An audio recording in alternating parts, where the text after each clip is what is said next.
Welcome, ladies and gentlemen, to chapter 22 of Oot Cast Retrospectives. Going to be up front.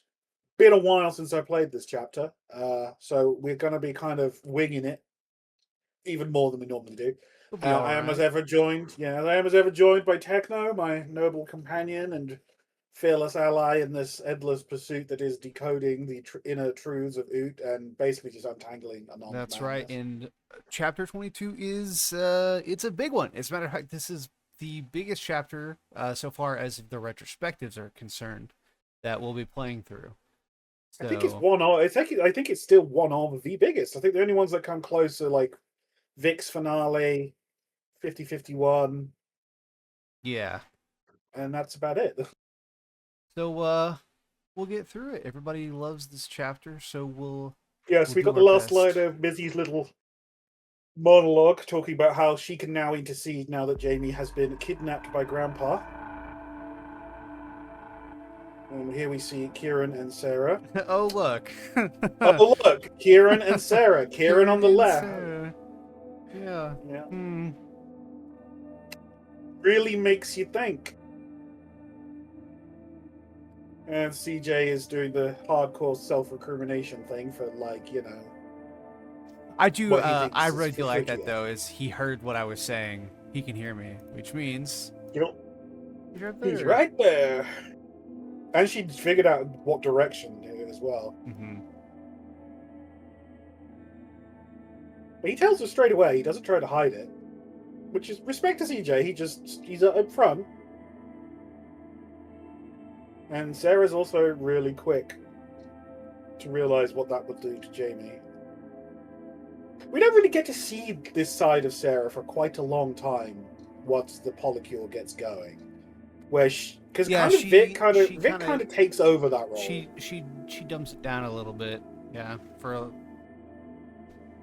good Yeah, portion. and Vic takes over that role as sort of like polycule mom, managing people's feelings and helping people plan stuff and Yeah. all that sort of jazz. So now we've got to go find Jamie, which is going to lead us back to the mansion. Jamie didn't go back to the dorms, then see Sarah's definitely not dumb.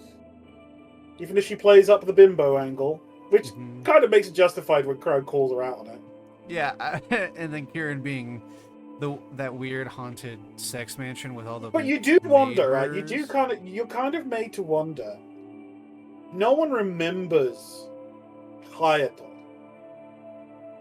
and no one seems to like. It doesn't seem to be public knowledge that Hayato killed people and was a murderer. So, is this a little bit of Crow's knowledge creeping in here? Could be.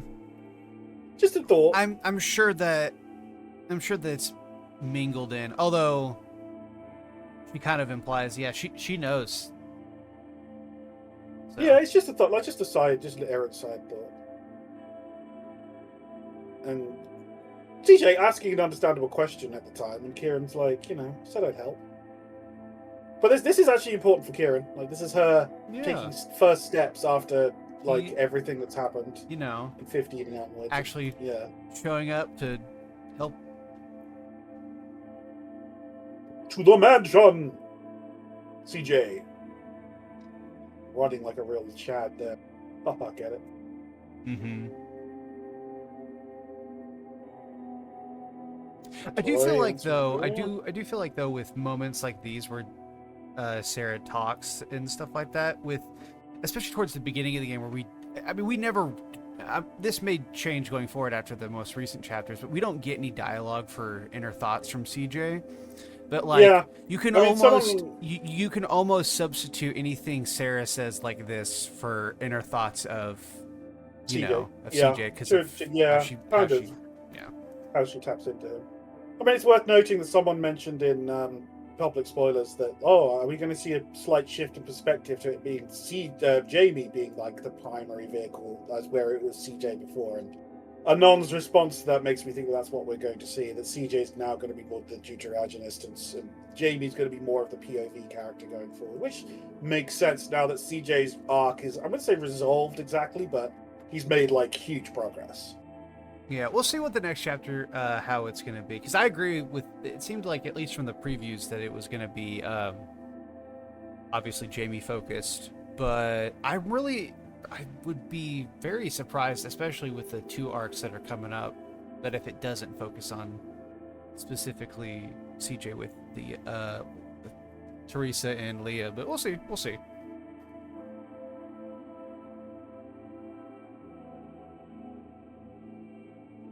He indeed.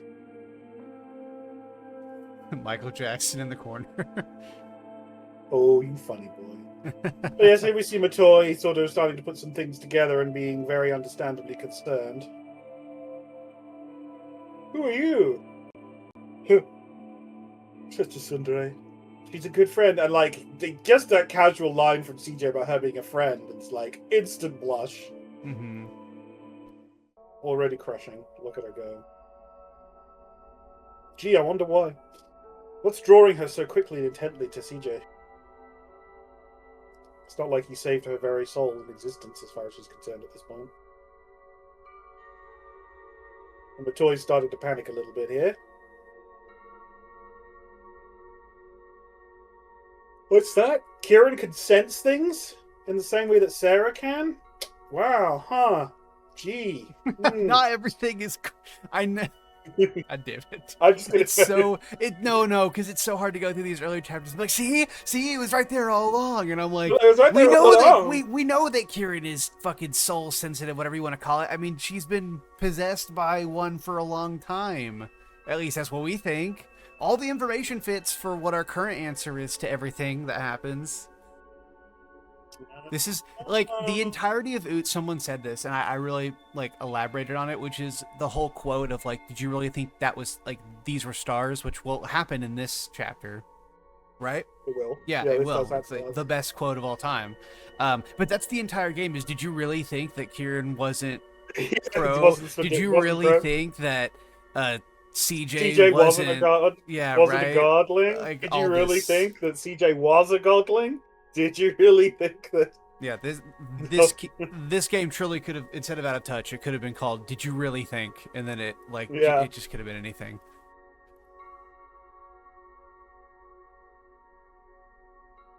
He did terrible things down there. Terrible things on a fucking rape dungeon, huh? I mean, you're just kind of cutting straight to the bone here. Oh, Kieran. Oh, Kieran. No wonder. It's not and fun side fact: Kieran is kind of slightly, sort of responsible in a distant sort of way. I mean, it's all Crow's fault, really. She was Crow at the time. Mm-hmm. But we see CJ here doesn't really blink. Which is like, yeah, he's brave, he's the protagonist, but like, is that all it is? I mean, we already have our opinion on that. I mean, it's pretty obvious. But yeah, and here we see more of Mizzy monologuing about how much the life that she shared with Jamie. She's basically living that double life.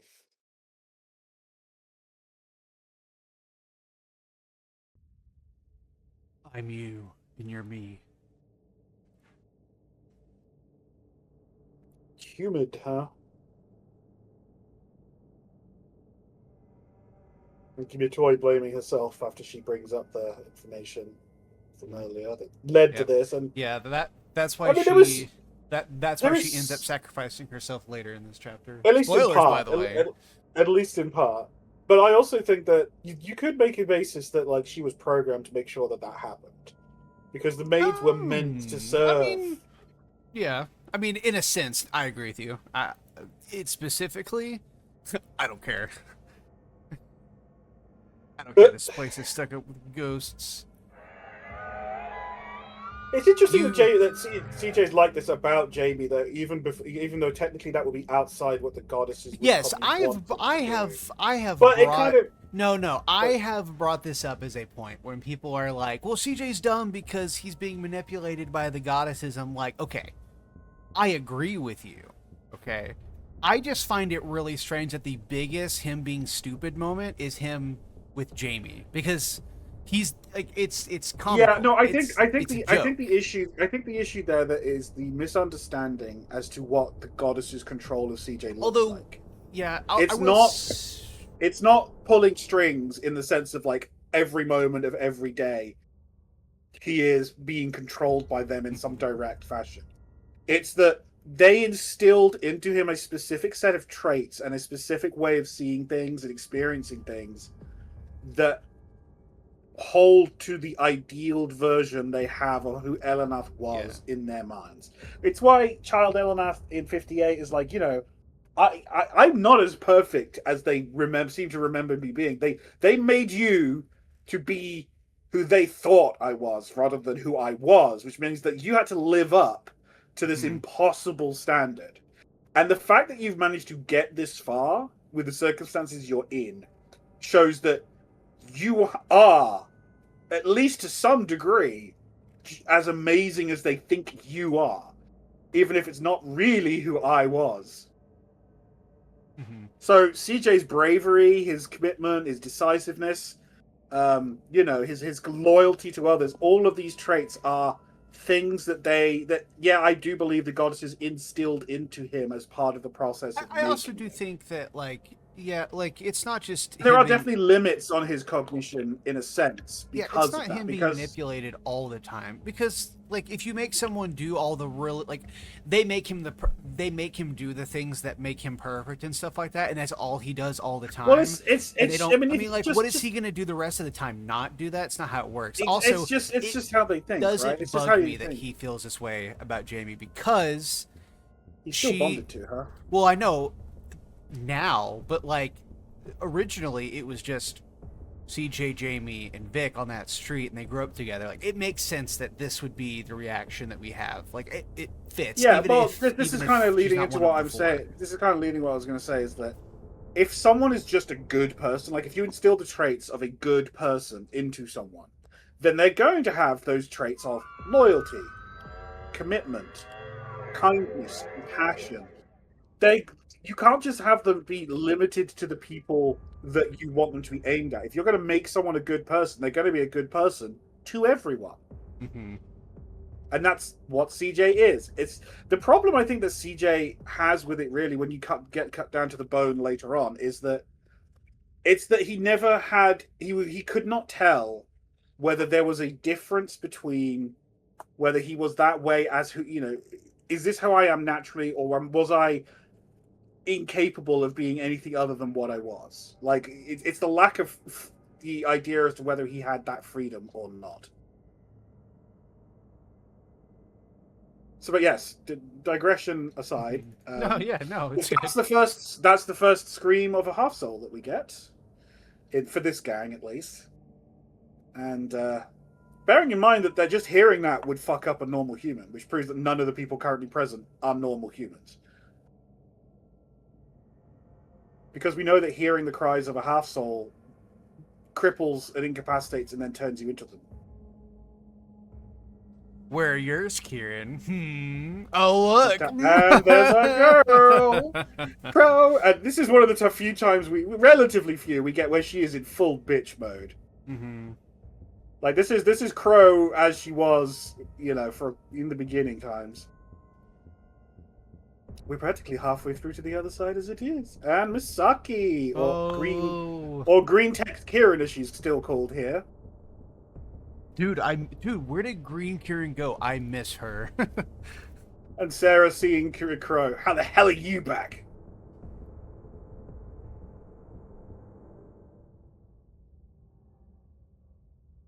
And Crow was like, "Oh, you can see me," and she's like, and the other Kieran is standing beside you.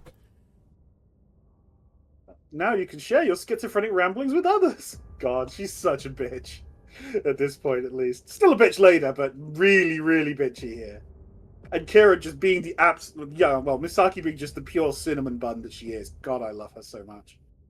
And Kira's just like, you see this? See the shit I have to put up with? I know, it's like everything awful. Hi, I'm just happy to be here. I just want to help, and everybody making everybody happy, and be... That's why we love Misaki. It's great. She is the biggest cinnamon bun. Sarah thought it was figurative. It was the other way around until you ruined it. and they can't hear each other. And Kieran's just like, God damn it. That's really funny. Matoy's like, you're a spirit. Ooh, that I am, dear. I'm a terrible, evil demon. You are. I mean, you are. Like, you are pretty fucking awful, Crow. That's such a lie, though, you bitch. Of course, I had nothing to do with this catastrophe. Not really. I mean, she's technically correct in the most, like, fucked up sense. The best way to be correct is to be technically correct. Like, yes, this is all Hayato, but Hayato wouldn't have started down the path to this if she hadn't tried to take credit for making him immortal to get a bargain out of him. Mm-hmm. Yes, we've established that we are now partly on the other side.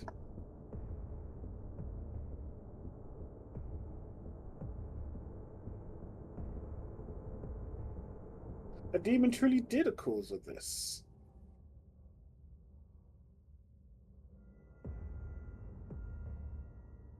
Oh, damn Crow.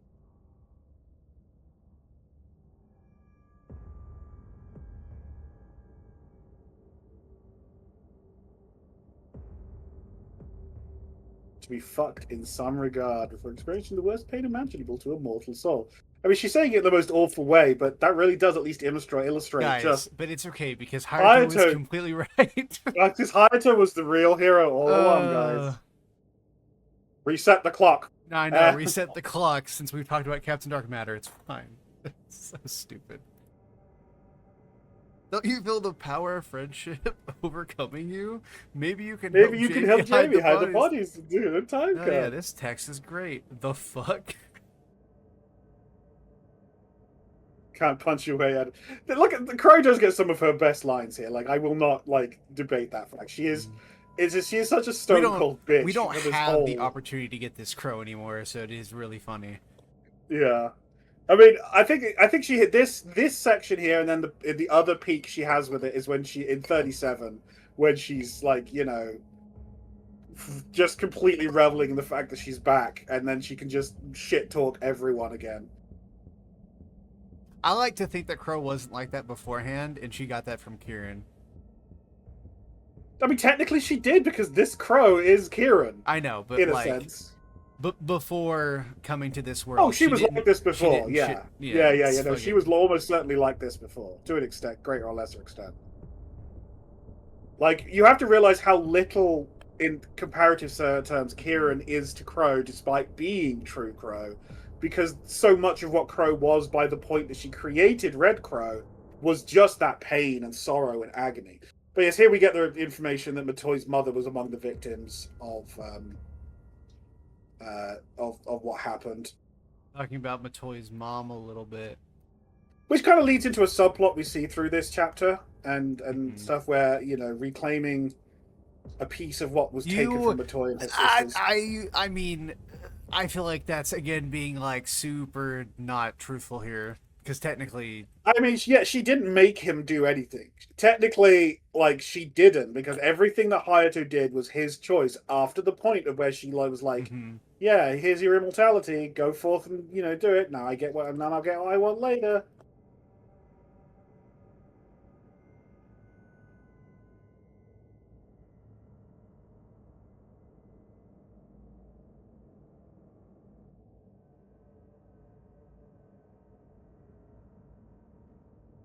See, Misaki really is just absolutely unfathomably based. And it's nice that she gets this moment with Matoy as well. Like, it's not often Misaki gets to talk to anyone else, even now. I know, which needs to change, Anon. Real and true. I thought we were getting some... I thought with Ashley arc, with Hebe stuff, with it being related to... I thought we were getting... I don't know. I thought we were... Kieran's still deep in her tsundere phase here, so she's like, yeah, whatever, man, sure. Fabricate her a body. Come on. He's strong now. He could do it. I know. Yes, very heartwarming. You can all fuck later. You've got a job to do. And fun enough, they will fuck later, even if Matoy's lagging behind a bit. Fucking in my ABN? Impossible. Impossible. You know what's really fucked up? What? CJ hasn't fucked his mom yet. So true. So true. Well, we do have the future chapters to look forward to because all AVNs lead to Who the path knows? of what Fucking is your it? mom. Fucking your mom Like, fucking your mom. or your I sister. mean, Rebecca's which, back with a physical body now. I mean, oh my god, I cannot believe that you're the one that brought up this joke. What can I say? No, no, we mercurial. can't do that because Patreon would be super upset. Yes, it is of the evil. And now they are finally entering into the chamber. You're playing checkers. I'm fucking your dad. What? And this is Missy, who can apparently hear both what they're saying and talking to Jamie right now. Open wound in reality, the imperial abyss staring back at you. Do you feel something else, though? Do you know how many pairs of eyes these will... Well, I mean, all these souls bound... or the Mara.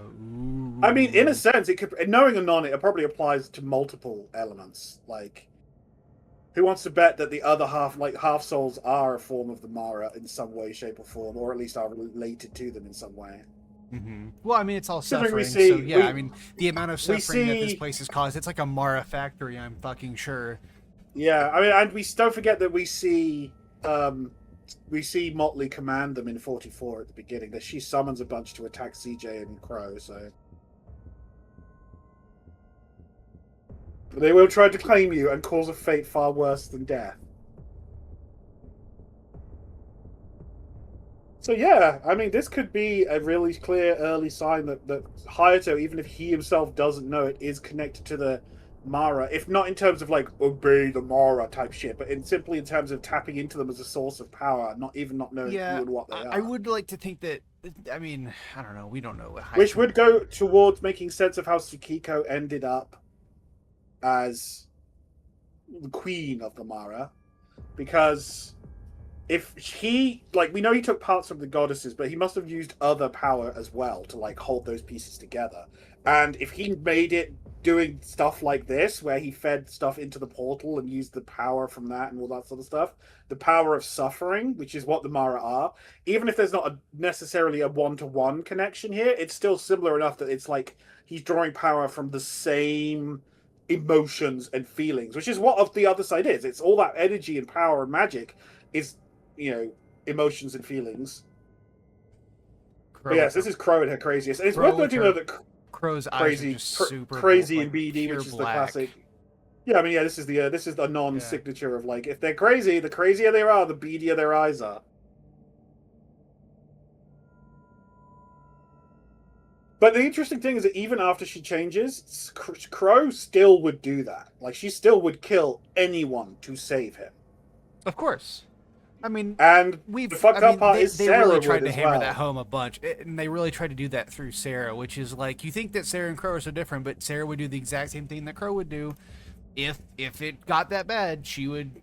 I mean, look, the fairies tend to kind of bail on friendships in exchange for their loved ones. It's the nature of their love. It's the nature of their love. Then their love is so absolute. Just look at how Myrna is. Like, I was about to say, yeah, you can think angry. Or you see how pissed Myrna is towards Alan. I mean, yeah, I know, but think about this. Think about whenever they first met Niall and everybody was about to die, or like Alan was about to die, and Myrna was like, "No, kill anybody else. It's fine, not him." Right? And everybody's like, "Whoa, aren't you supposed to be friends with everybody here?" It's like, yeah, well, we all know how that song goes. But she is. But it's just the nature of a phase love is absolute and obsessive. There you go. CJ moment. We get quite a few of those in this. Oh, in a sense, this is when part of when Oot's at its cheesiest. But the irony is that like, it's when the characters are most ignorant that they're actually at their most confident like this, right? Like, they don't know the truth of so many things, which is what allows them to behave this way. Oh, how happy we all used to be. When things were simple. When things were so... I mean, hey, dude, this is so simple compared to where we are now. That's the fucked up part. Fucking ridiculous. And a brief shot of Kieran's stomach there, which is rare. Usually we go straight for her ass, but it looks to mix it up. Women do. But we get to learn a bit about what well. Hayato did. He created a crossing through the other side through many sacrifices and horrific acts. And then he did even more of them to keep that connection from bleeding further out. And then we hear Jamie scream. Man, I don't recognize this soundtrack. It's been a while. It's been a long time since we've had this track, yeah.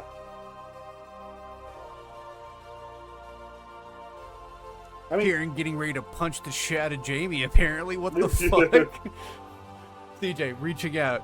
Kieran, I don't care. I'm punching the hole. It's kind of her ethos.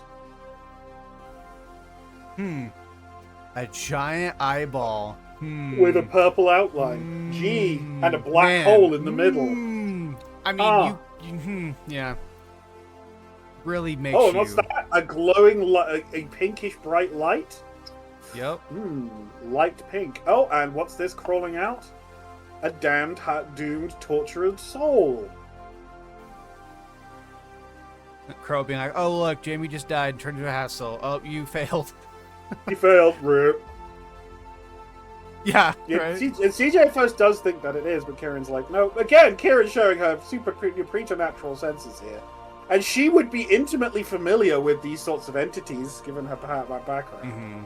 I know we excused it at the time as, she probably just, it's some kind of leftover. But it doesn't actually make sense, because she'd still be a human soul. And human souls are limited at this point, so...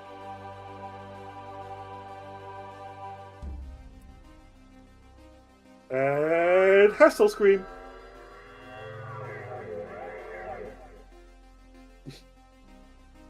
That does fucking hurt.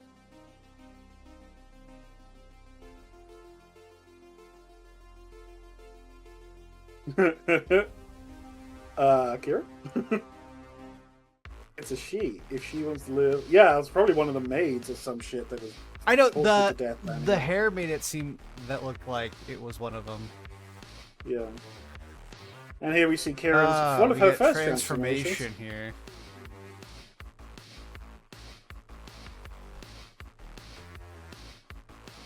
Oh, look. Look, the gang's all here. And not just that, one of the first fights we have, we only really have one other fight in 15, but this is the first fight we have, and what do we have? Elenath, Sarah, and Kieran. Or more correctly, Elenath and the two crows. Damn. And they also, notice they also had reversed positions from the positions they take in 58. Holy fuck, you killed him. Wait a second. Okay, so now we've learned more about what the chains actually represent on Half Souls. That is the chains of karma. Like, we knew that was a term, but we now understand a lot more of what that actually means. Karma being what ties them down, right? Look at her hair. Yeah. It looks like Mikam's hair, actually. Yeah, I know. Yeah. Yeah, but my point being here that... So, you can't kill a half-soul without severing the chains of karma that bind them, which basically means, what's left of who they are as a person after their minds have been scraped clean by the spiritual agony. You can't kill them properly without doing that. That might not be such a good idea. And what? Wait, hang on. But yeah, so karmic chains are really interesting. I do wonder if that's kind of what thing we might actually end up having to do to the goddesses, is find a way to physically, or metaphysically, cut their chains of karma. I'm really interested to see this next chapter that's coming out. Yeah, I forgot about this part. Yes, we are momentarily in the back rooms. It really makes me wonder, we don't get to see, we don't see the goddesses and what they were before the shattering. We see their outlines, so they're still similar and stuff like that, but I really wonder if they changed so much. CJ's patience does not hold out for long, as one would expect.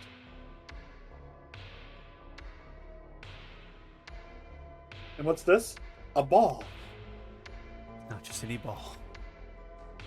It's the ball. Did you notice the flash of Vic in the background just back there a few panels back, ladies and gentlemen? Okay. How many? Yeah, no, a little bit more. There. Oh yeah, look at that. Huh. Interesting. I didn't notice that. Vic still is a kid in her young form to represent how emotionally immature she still is at this point, and still very much trapped in her youthful trauma. Do you like being a protagonist, CJ? I didn't make you. No, he didn't.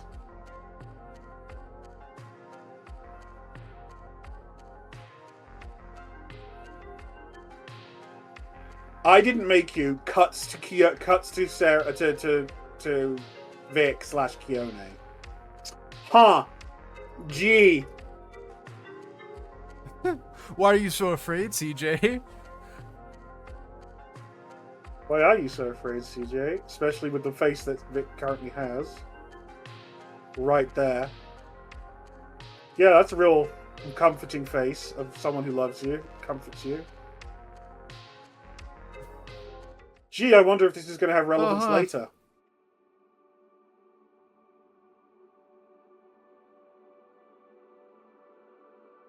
No, Vic, don't stop. Huh. Huh. Gee, I wonder. Gee. Anyway. Here we see Mizzy first meeting CJ for, what? No, you're the one who was God lost. I'm trying to get you here where Jamie is, you dumb bitch. Yeah, sort of, kind of. Classic Mizzy lines here. It's so nice how Mizzy's personality is so just strongly evocative right here. God, I love Mizzy so goddamn much. I do. She is my favorite alongside Vic for very good reasons. Beyond my personal ones. You want to say Jamie or not? Okay. I'm just kind of sad that she doesn't really have as much focus as a lot of the others. She's always just kind of there as an adjunct to others. But I feel like that's fine. There's only so much time you can give to everyone. I'll give Anon a pass. It's not really like there is a lot of really well developed. I mean, let's be real. Almost all the characters could get like so much more screen time, and it would be totally worth it, right? Yeah. Like but it's just not realistic. There really isn't a poorly written character that's related to the cast at all. It just sucks that we don't get that much time. But here we are, ladies and gentlemen, in Mega Sweden. That's right. Now this is literally what everybody talks about this part of the game all the time. It's just because it's so plot relevant. Like so much happens in this section. Man, yeah, like this dude, Grandpa is the most. Chapter 58. This guy's still fucking here. Plot relevant out the fucking wazoo.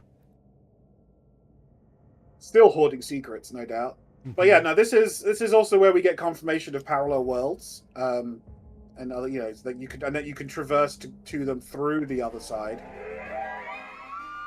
More half souls. Yep. And they have their own dance formation. Thriller night. Yes, little Michael Jackson moment there for everybody. I know you appreciated it. But yeah, here they go, and this is one of my favorite entrances. God, we love to see it. We love to see it. Mizzy showing us how to make an entrance in real style. Faster than you instead. And it's interesting that she gets the thunder intro of Eleanor/CJ. Interesting. And the gun makes its first appearance since the beginning of the game in the prologue. But gun. Technically, this was the first it's shown up. In the original cut, yes, before the prologue was added. Yeah. Before the prologue was added, this was the first time we saw the Severer, the gun that apparently is a manifestation of a concept rather than actually, strictly speaking, being a tool. And it's actually able to, I think, kill households. Yeah, kill households. It can cut chains as well, but it can't just kill them outright. You'd cut the chains of karma.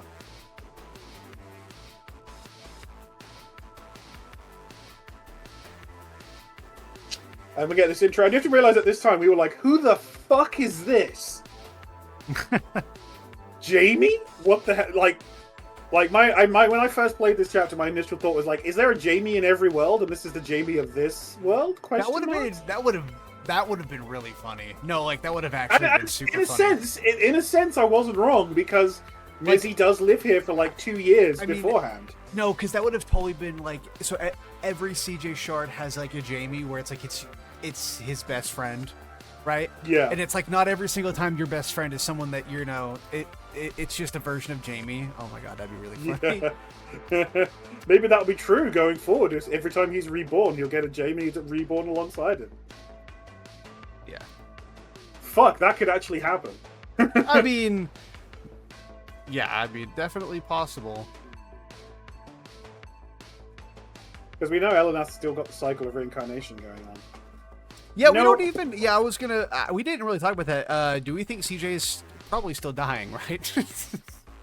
Well, unless he remakes his physical body, he's dying. His body is what's dying. I don't think his soul is going to be. No. We're fine on the soul front, which it doesn't matter to CJ at all. Well, he can just ascend, right? Like he can probably ascend at almost any time now. He's just not going to like push it, go to ascend without everyone else because he's going to want them to have their lives here with their family and stuff. He's not an asshole. I do wonder. Do you think we're still going to have to deal with the throne? Probably, right? Yes. Probably going to be like chapter 100. Maybe, or it might be earlier. It might be Vic, because you know I would not be surprised if Kione has the throne and is keeping it as the way to hold all those shards together. And but yeah, like Mizzy's just very direct, unlike Jamie. So this is just fun, and just goes straight in for the kiss. And it's interesting that CJ just goes with it, like. You wouldn't think it would make any sense, and the other two are just like, they don't even... And Sarah's like, nice. And the ring that's what activates the ring. Yeah, it's really interesting and important that Mizzy is the one. Maybe we're down. Maybe we're not giving Mizzy enough credit. Maybe we're going to get more Mizzy content in the Tsukiko. Maybe now that Jamie's now more of the POV and Tsukiko's taking more center stage, maybe so. Like, because it's kind of important that Mizzy is the one who manages to do this. Like, she's the, which means that in a spiritual sense, her placement is just as important. Yeah, like she knew this, and she knew that doing that was going to make it way easier for what's about to happen. Like, yeah, I mean, she has a bunch of Hayato's knowledge, right? So she's able to figure that out. And he was a capable sorcerer at this juncture. It's kind of contradictory how much she seems to have of Hayato's memories. Like, it says that the memories run out at one point on the steps when he's talking to Crow. But again, at another time, but at the same time, how does that explain how she knows stuff like that, which is not something you should? Is that where the limit was set? Because I didn't realize. I swear that it was. Yeah. No, because. But then again, no, later we hear that she's like, "Oh yes, I remember when we first met Kay." And he doesn't. Yeah, Kay I was gonna say because his wife has only just died Kay on the steps. Be, a thing, so it must be scrambled. It must be later. It must be scrambled. Yeah. But yes, this would have been one of the new party member moments.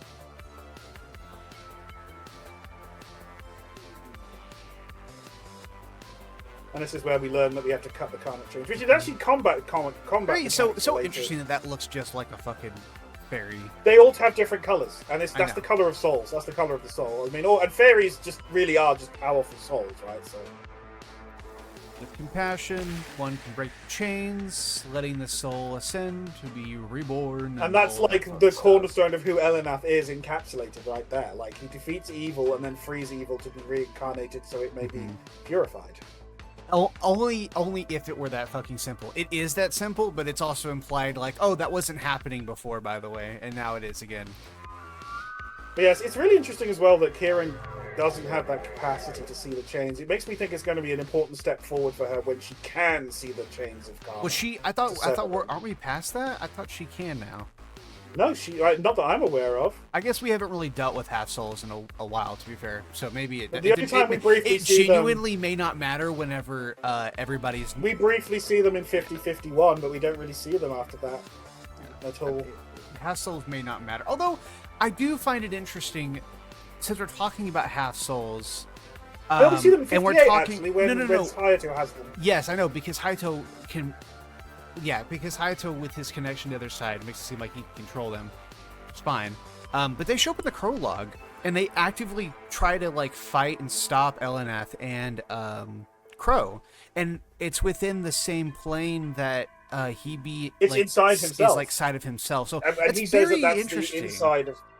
I think that's a symptom of what is forcing the shattering to happen. Honestly, is that no, they it has to be, everything's kind of falling apart.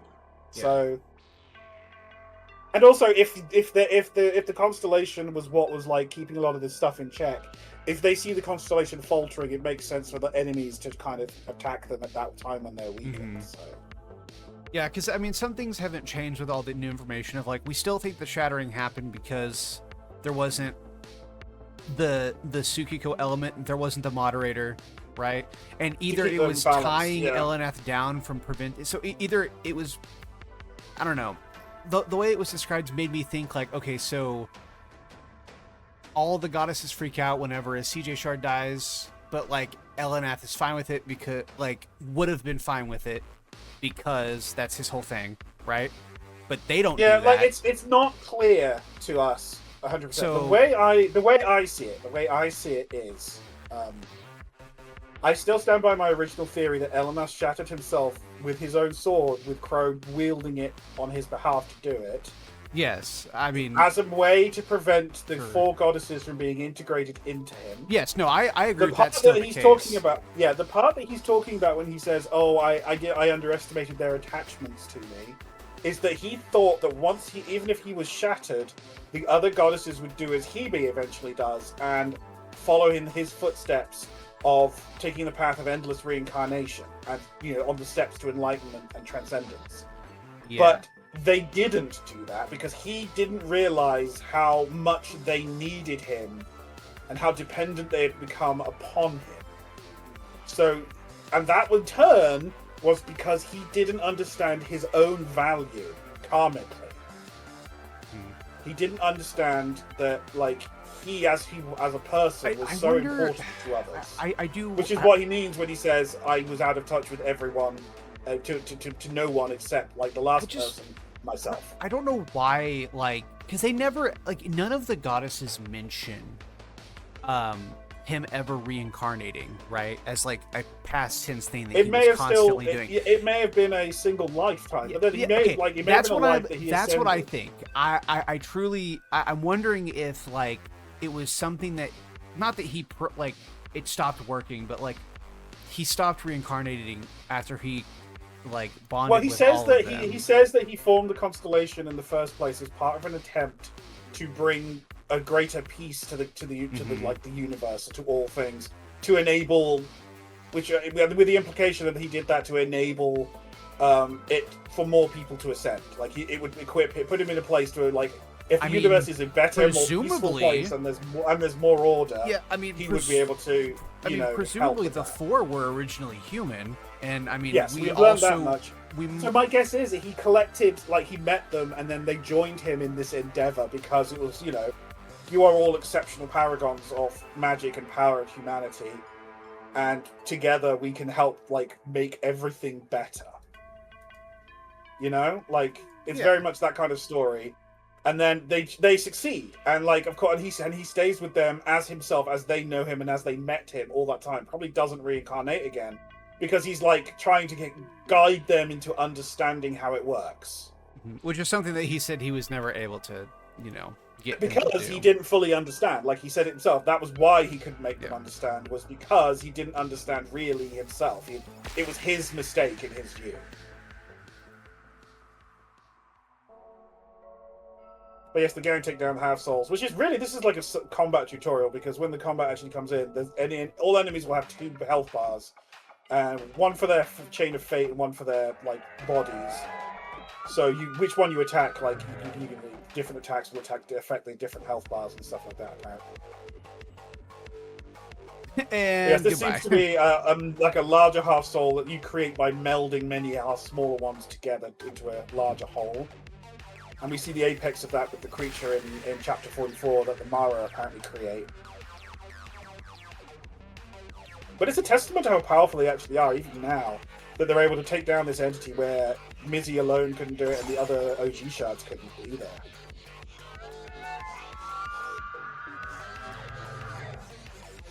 And Kieran definitely channeling some of the crazy here from Crow.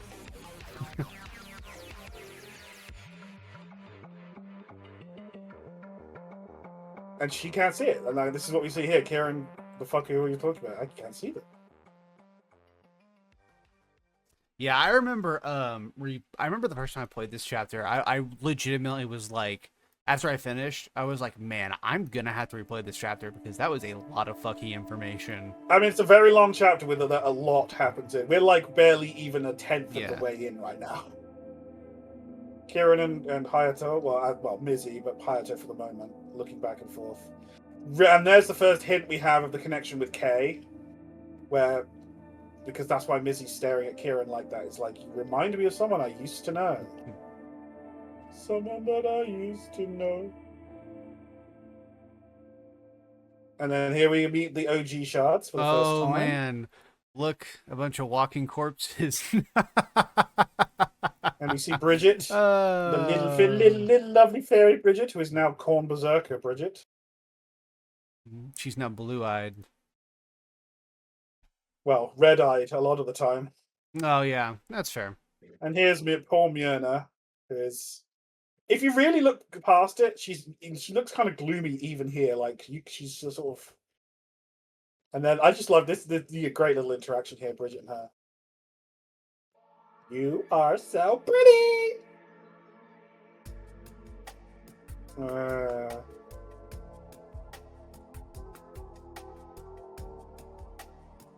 Excitable.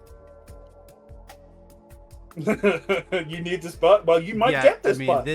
This is why Ashley and her just get along super well. It's great. Yeah, I mean, they're literally they're very similar, even power-wise. My name is Myrna, but everyone calls me Mika. And we never really understand why that is.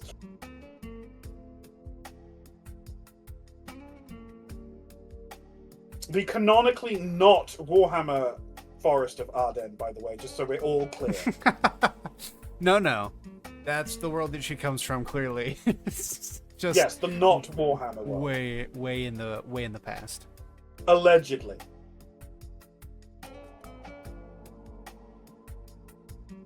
He is. And this is where we also get one of the first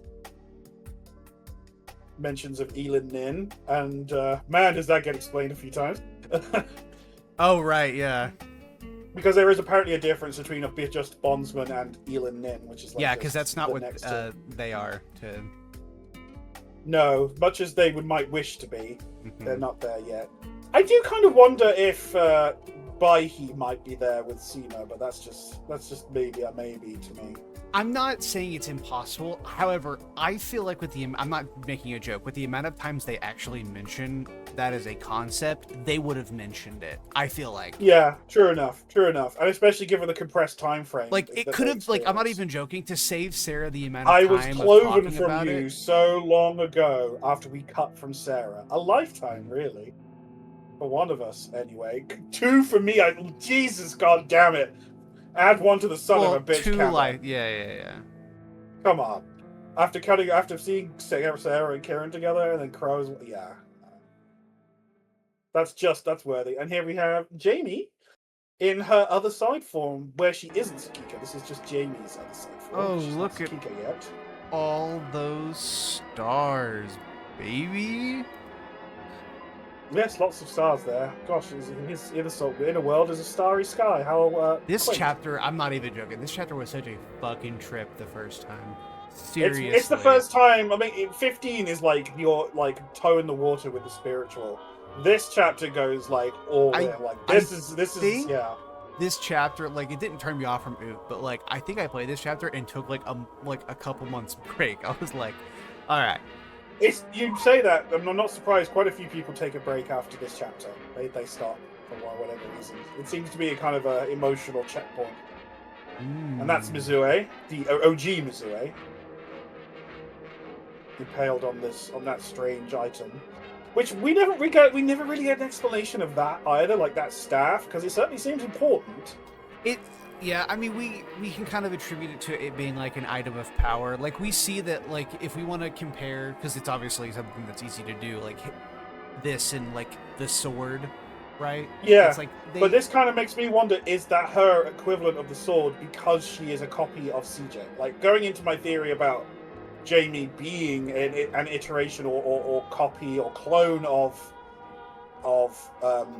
Elenath and slash I'm CJ wondering down if to a it's spiritual it level. could be a stylistic choice for it to be a mace. I do wonder if it's like actually intentional that it's a specific mace, because if it was a like the black and white sword as opposed to like the Yeah, but that might make other that sword, might go it the would other way be- and make it too obvious. Yeah. Like, you know, I mean, Anon likes to be obvious sometimes, but a lot of the time he much prefers Although to keep it simple. we say that, but literally the staff has done hardly anything since this chapter, like at But all. I will also, She but does that's kind of she that's does kind of swing it yeah, around. but Yeah. one of the cornerstones of Tsukiko is that she doesn't understand who and what she is, even in herself. Yeah, ain't that the fucking She's truth? such a newborn entity. Like, she doesn't know anything about how she works and how she is as a thing. Like, she's like, It's okay. she's Everything goes made according from to my four plan. goddesses. Doesn't know anything. Genius. Yeah, but wins. no, I mean, she's great at making plans with what she knows, but she really like doesn't know a lot. Like, she only knows as much as the gang does. The only reason she's able to make these really good plans is that she's able to put the pieces together in a way that the others aren't. Mhm. It's like she's much more easily able to see the big picture. No, the mace was because this was all Grandpa's design originally. Well, this it's a was, mace and a staff, right? So yeah. The it's specifically made for kill stealing. That's exactly what I also it just is. want to. I also really just want to throw out, like, we see in 58 at the beginning, Cameron gets the gun, and the next person to see it have it chronologically that we see after like Cameron is Mizzy, and we know that the gun is bound to Cameron, to that soul, or whoever owns that soul. But it's also an item that transcends space and time. It could be, you can anyone. So that really kind of, to me, is kind of implicative that Mizzy and Jamie are clones of Cameron and therefore would have a claim to using and connecting to that item.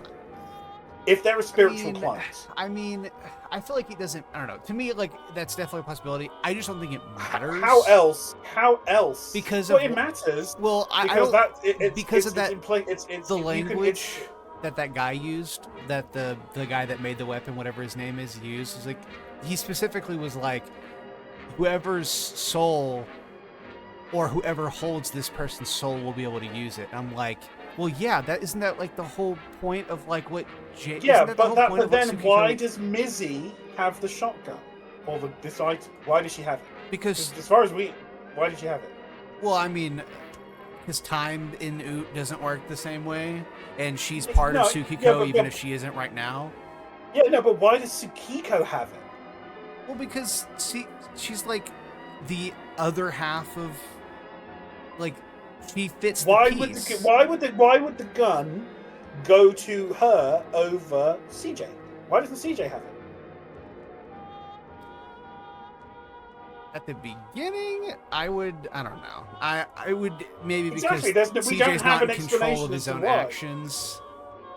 We just had this conversation before this started, and that's not enough. I don't know. I'm not trying to downplay the theory because I don't hate it or anything, but like, I would be really sad if it was like, you're right, but it was purely because CJ just didn't know he could summon the fucking weapon. Like, no, I think because the only person we see that have it is Cameron and Mizzy. And Mizzy. Yeah. Well, Mizzy doesn't even explain where she got it from. At the start, and then CJ and then whoever that is, CJ or Elenath, that we see in the prologue. Yeah. Well, but Mizzy doesn't even explain where she got it from. She just kind of shows up with it. She says that she made it. Does she? Yeah, she says that she made it, which is weird.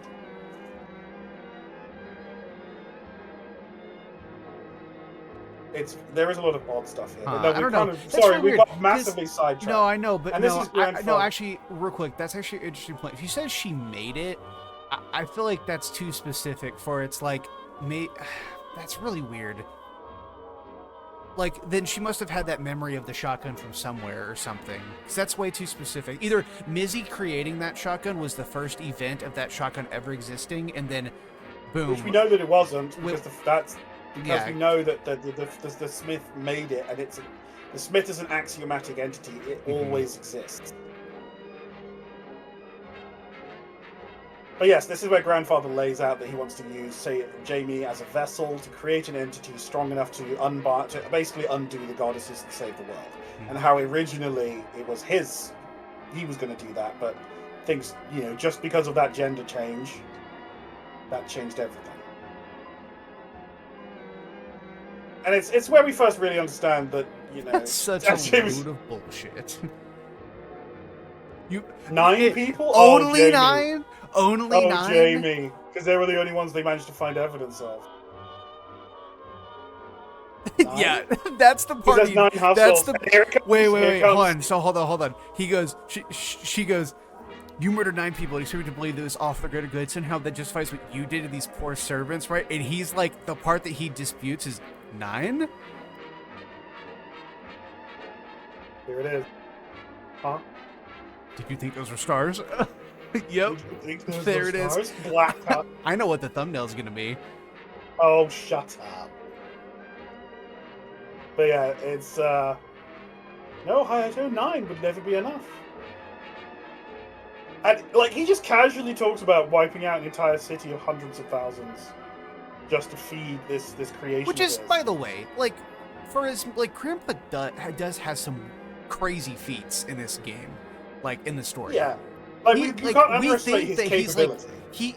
He's cut off from he doesn't have a real body anymore. He's shattered across the other side a little bit, distorted, whatever.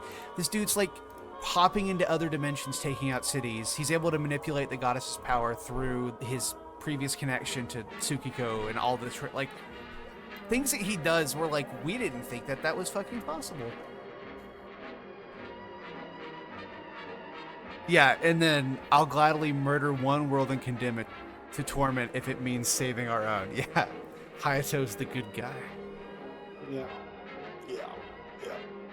Gaze into it. And he's literally torturing Jamie right now. He's half-holding Jamie right now. That's what he's doing.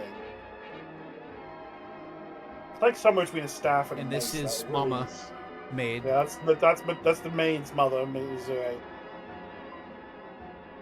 And she can probably sense the toy through Jamie. I wouldn't be surprised.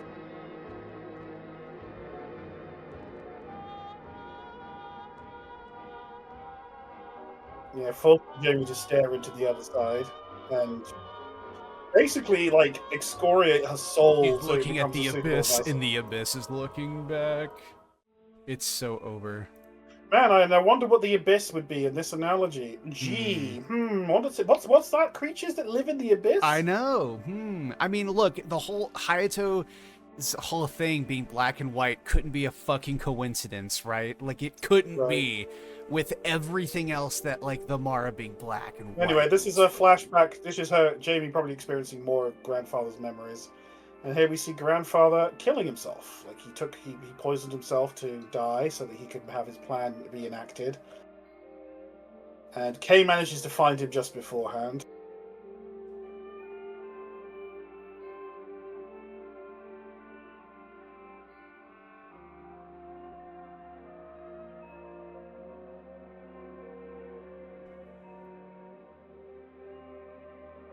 Okay, it's more than a little law-breaking, I can tell you that. But this really does show the human side of Hayato.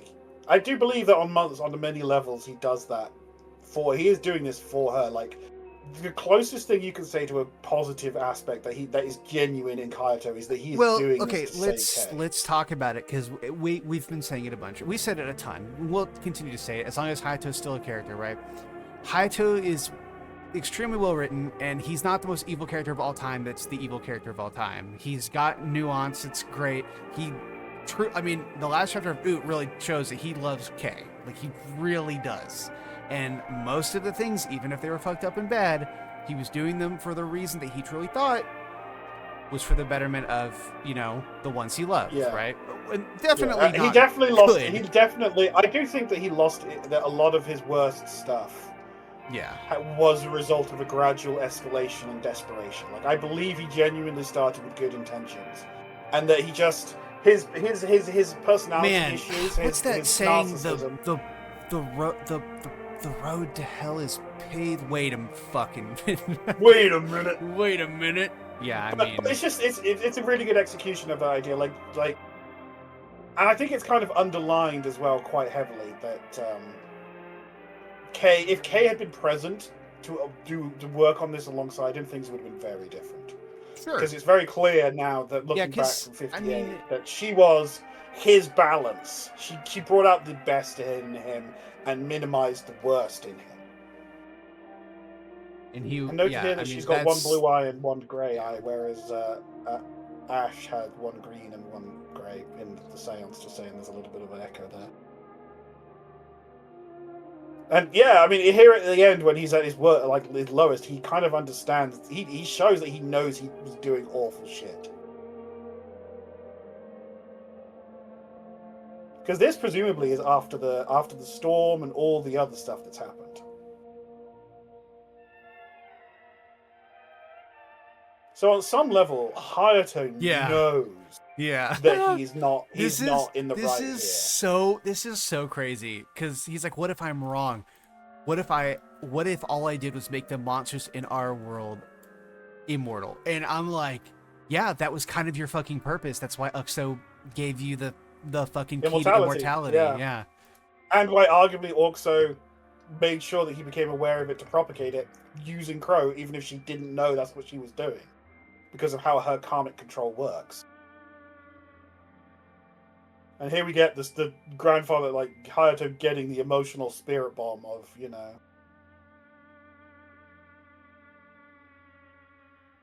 finding out that he has children that he hasn't been able to protect. Yeah, and then him admitting that he should have let go of his wife. His wife who died, and just married Kay. Yeah. It shows you just how much of a blind spot Hayato can have. That as someone who is as all-knowing as he is, who prides himself on all the understanding and all that stuff. Yeah, because he was intentionally, ignoring it. He was like, yeah. On some level. Look, which shows you how he felt actually guilty and ashamed of what he was doing with Kay, but he couldn't control himself when it came to it because he did love her.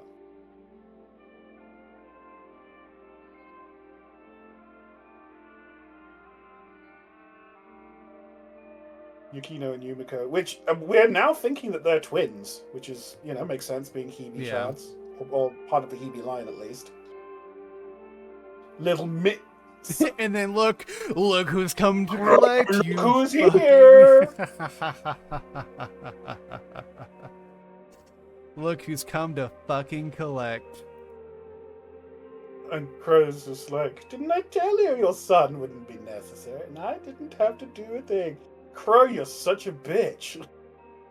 But Crow did nothing wrong, guys. Crow did nothing wrong. I mean, look. Fucking Crow's beef with Hayato really did start everything, okay? I'm just saying. So funny. How terrifying to die like that, by the way. Yeah. Right at your final moments, the woman you've loved for 26 years tells you no, it's been me and you this whole entire time. You're the only person I've loved, and he's happy about it. And then all of a sudden she's like, by the way, my kids, yeah, they're yours. Also, we're having a grandkid. And then immediately looks up, red orb. Fuck. Crow orb just right there. Hashtag blame Crow. Hashtag blame Crow. You stay away from my family. Ugh.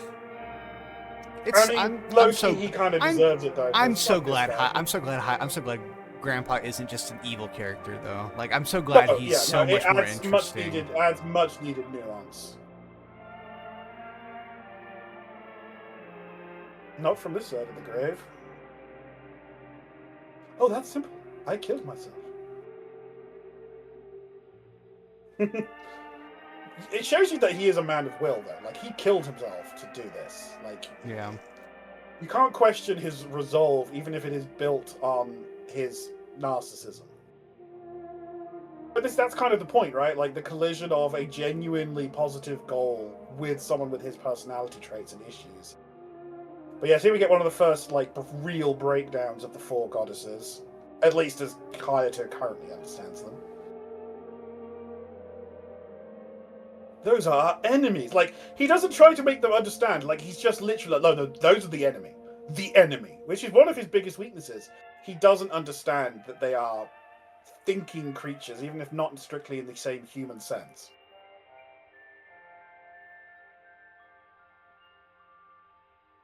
A king, you say? Like a heavenly peace king? Like, yeah.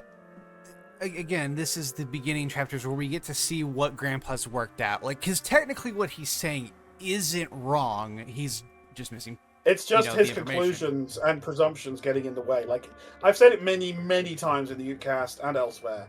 Hayato is fantastic at collating information, learning things, and getting stuff together. But again, he just colors them all. Sure, intended, but like, with so much of his own ego.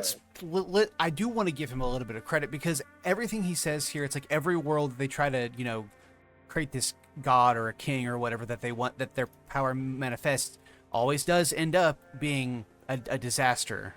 Like the world ends or whatever like that, right? So it's like he's not wrong. Yeah, he's not wrong. And he just, honestly, he I'm not even gonna lie. Like, I'm willing to play devil's advocate here a little bit and say, like, well, how is he supposed to get the other bit of information that, like, why it's happening this way? Well, is it even preventable?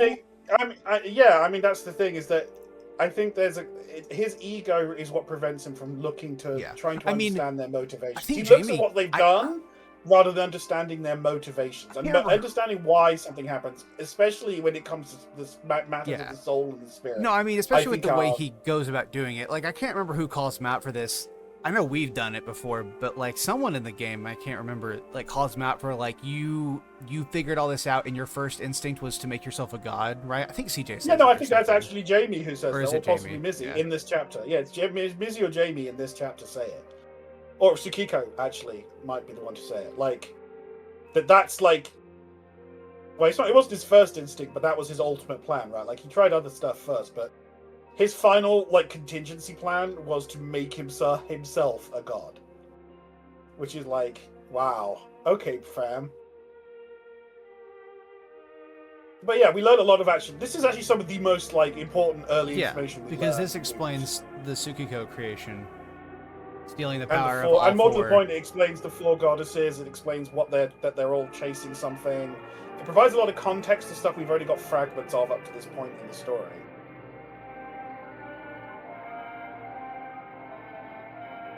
I left with a fifth power, one that could stand against the tide, one that could protect us all. I needed a vessel, a very specific one, and I would transfer my own. So he wanted to basically become a new, like, CJ alternate.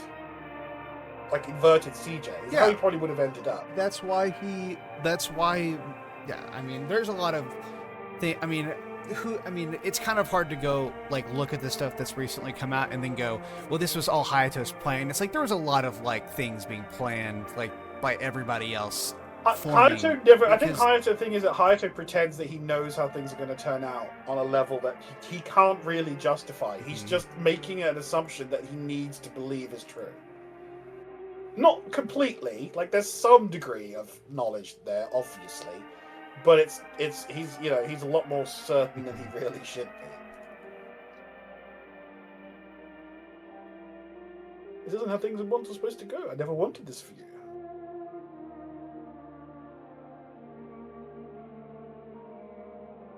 That doesn't actually make sense, what he just said there, by the way. Like, if he was going to be her, she never would have existed. Not really. So if you go back a few, there's some actually really interesting stuff here, right? Yeah. He says, I never wanted any of this for you, blah, blah, blah. Planet succeeded. Never have known. You would be able to live a happy and carefree life. That doesn't make sense for the reason I just stated. Like, well, he goes... Yeah, I mean, how can I be the vessel? I was never going to possess you. When two souls form in one newborn body, they're spiritually connected across all space and time. While they may only have one physical body, an echo of both exists on the other side. So this might actually explain something about how Elanath and CJ work. These echoes, like, this may explain why Jamie is the echo. Like, if two souls are the same and they're part of the same entity and they echo, like, come on, this can't be coincidental. He wants it to be tailored specifically to him. Any future vessel will have to be tailored genetically and spiritually from conception to fulfill its purpose. There was no room for error. I had to have a perfect vehicle for my new form that matched my spirit in every way. This vessel could be merely cloned. I don't my soul exactly. So he admits he's which is so strange. So the vessel couldn't merely be a clone, but it's because you can make a clone of someone that doesn't make them the same person because they don't have the experiences of the person they're a clone of. True. That's a classic trope, and that's basically what he's talking about here. He's talking about, and if we connect this with what Elenath says about shared consciousness and contiguous consciousness, what Grandfather's talking about is he's trying to recreate the circumstances for two identical consciousnesses to exist across two different points in time. Yeah, causal events. So he needs it to there. He's looking to create a kind of continuity, but an artificially manufactured continuity of consciousness. But he failed because I think he didn't fully understand what he was basing his clone, his copying on. Because he says in 5051, I think he says that Tsukiko was a copy of his research to make her was built on understanding what happened, on studying Cameron and Jacob, original Jacob. So that to me, and the creation of CJ, which that to me indicates that maybe that he created a spiritual clone of CJ, and because he wasn't able to impose his own karma on it, it became a clone of Elenath, because that's who it was based on. So Jamie is Elenath, Elenath is Jamie, but Jamie's a miracle because she's an inverted Elenath. She's able to be the Queen of Despair to the heavenly Peace King that is Elenath, and that is what provides the balance that was missing all along for both Elenath and the wider constellation, because she's the incarnation of the parts they were missing. I feel like I'm kind of lost in my own explanation here, but I hope somebody got something from that. No, I thought that was good. I mean, I don't know. I feel like it's too. I don't disagree with you. I feel like we're missing something when it comes to that. It just seems way too. As Anon loves to say, I am prone to getting it to 95% right, but the 5%. But anything that you miss is never. I hardly ever think that it's something you could have known. It's really. Yeah. I'm content with it as my primary theory for now. It's obviously subject to change.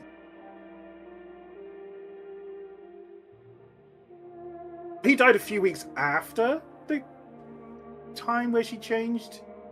I died a few weeks after my vessel was suddenly incompatible. So his intention was his soul would basically transfer almost instantly across and bind with Jamie's soul, I guess. Well, basically, the timeline is that the doctor asks what do you want to gene mod your kid, and then they're like, okay, cool, so we want a girl, right? And then the doctor said at the very beginning was yeah, we have gene mods coming up in a couple weeks. So it seems like Hayato was planning for his death to be precisely whenever the gene modding was going to happen, but he didn't fucking realize. Which would make sense because we know that Jamie's something that Anon has said. And I remember this isn't going to become super relevant because we don't know still, but we don't know all of Jamie's Gmods, and apparently they're important. They actually still are to this current, the most recent chapter, which I find mind-blowing that we're still. But again, we don't know, right? We just don't know. We don't know so much. But whatever was going to get put into Jamie as Hayato's vessel just also included the fact that, oh, by the way, the vessel's not going to be a girl. And then that fucked it up. It was, I assume that he planned it out that he would die, at that right moment. Close enough at the same time that it would make no difference. There was no danger of the soul going astray. But instead of that, he gets repulsed outwards. And then the part of him that managed to connect to Jamie becomes Mizzy.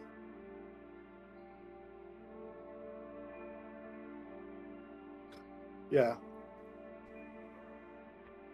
Which, by the way, this is no wonder Hayato hasn't just disappeared yet, because This is such. Well, his soul is a little bit like Elenath, so he's probably got the same immortality. No, I know, but like he got given this like the gift of immortality through his soul and what would have been his body, but he died. But like he got like there is no end for Grandpa right now because he is completely. Yeah, I mean, who knows how long he was passed out and how long he was over there and what that did to him on that. Yeah, we'll have a Grandpa resolution for sure. I totally forgot about this part. I thought Grandpa was still around based on where what other he souls did, would not because of the gift he was given. Yeah, I mean, fuck, maybe it's his punishment to live forever. Where other souls would dissipate and fade, mine stayed whole and no, but that wouldn't make sense with. So, which means that he's broken the cycle of reincarnation. He's outside of the cycle of reincarnation at the moment. Yeah, but we know that Elenath's goal is that everybody's going to eventually. So eventually we'll get. I'm sure with enough power, you can probably sever his immortality. Sure, I mean the fucking sword should be able to do that. There's no way it wouldn't. Or he can do it to himself. Yeah.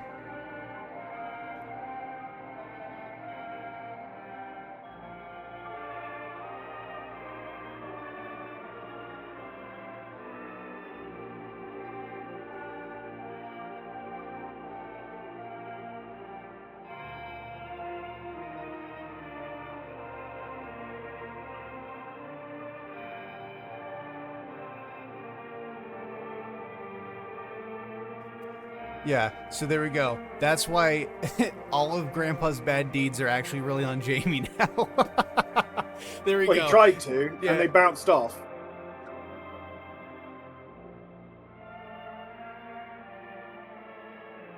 Which is what Mizzy is. Mizzy is that part of of Jamie that was marked by. Nobody on Earth can remember it. Although it's kind of if we really think about what we now know, and all the things we talked about in this retrospective so far, it kind of makes me think that Mizzy herself thinking that she would die was wrong. Like, she was always going to be able to survive this because she is just as much part of Tsukiko as Jamie. Mm-hmm. So I wonder if we're actually going to have some kind of thing with Mizzy where she takes on that role and becomes more of an equal in the Jamie-Mizzy dynamic. Because until now, Jamie's been the Tsukiko, right? Mm-hmm. Jamie has been Tsukiko.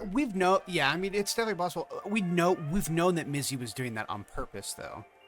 Yeah, but that's kind of my point. Like, what if that's part of the reason why that she's so focused on taking a backseat to Jamie and supporting Jamie that that has, in some sense, relegated her to a second place spiritually. And in the future, if she isn't doing that, maybe she can be Tsukiko in the same way that we see Jamie being Tsukiko at times. Because we see Mizzy appear several times when Tsukiko's just standing there, like in 51 when she's talking to Kieran, again in 58 and stuff like that. So I do wonder if they could reverse that at some point and have Mizzy being, depending on the powers that they're channeling at the time, perhaps, because they are bi-chimeric individuals, as the description goes. Which means that they're equal individuals who are two halves of one being, who are also one being, and, like, it's weird. But they channel two different types, two sets of the powers. I love how mad Hayato is here, but you aren't me, Hayato, and the copy of you that's supposed to be me is out making friends with our fucking completely ignores enemy. a really important thing. Like, Hayato ignores that he made it so that he copied the ring connection, even, so that Tsukiko would have a ring bond to CJ, right? Yes, but here's the thing is, I guarantee you he didn't fucking realize that. Well, he says he added a fifth ring. He says specifically, I just had to add a fifth ring. Or, when he's talking about it much later on in Kieran's arc, he's like, I just had to add a fifth ring.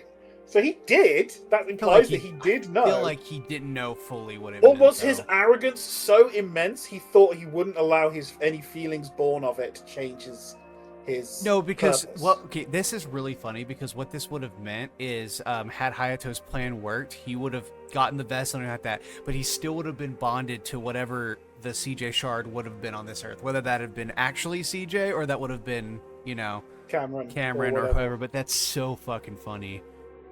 Yes, because I don't think he fully realized what I There's no way if he knew what that connection really meant, he wouldn't have done that. I think he thought that it was just a way to stop everything. Or just his own arrogance blinded him to the idea that, like, he was like, I won't fall for that. Like, I will be above it because I will have my memories and understand and know, and I'll do my duty, yada yada yada. But yeah, it's also important to note that this whole thing is Jamie struggling with her sense of self-identity in almost exactly the same way CJ does post 50-51 through the 58. Oh, look at the friendly faces here. Man, I sure hope nothing bad happens to these guys. Awkwardly looks at the camera. 3 of them, but only 2 fairies? Yeah, I mean, that is another mystery we have never really actually resolved, is why Seema's Fae can't leave the hillside. Seems like some of the worlds have different, like, the rules aren't changed, but, like, we know, like, you can bond. I mean, it's very strange. You can bond with a fairy, but that fairy's also bonded to a location. I don't know. We may not get an answer until Oot 2. Who fucking knows? We may never get an answer. It might just be one of those things that just gets left at the wayside narratively. And there he is, Alan, everybody's favorite. And Alan actually appreciates the comeback. Like, he's like being a dick, and he's like, okay, you're a dick back to me, sweet. Dentist office looking guy is Seema. Dentist? I'm not that weird, am I?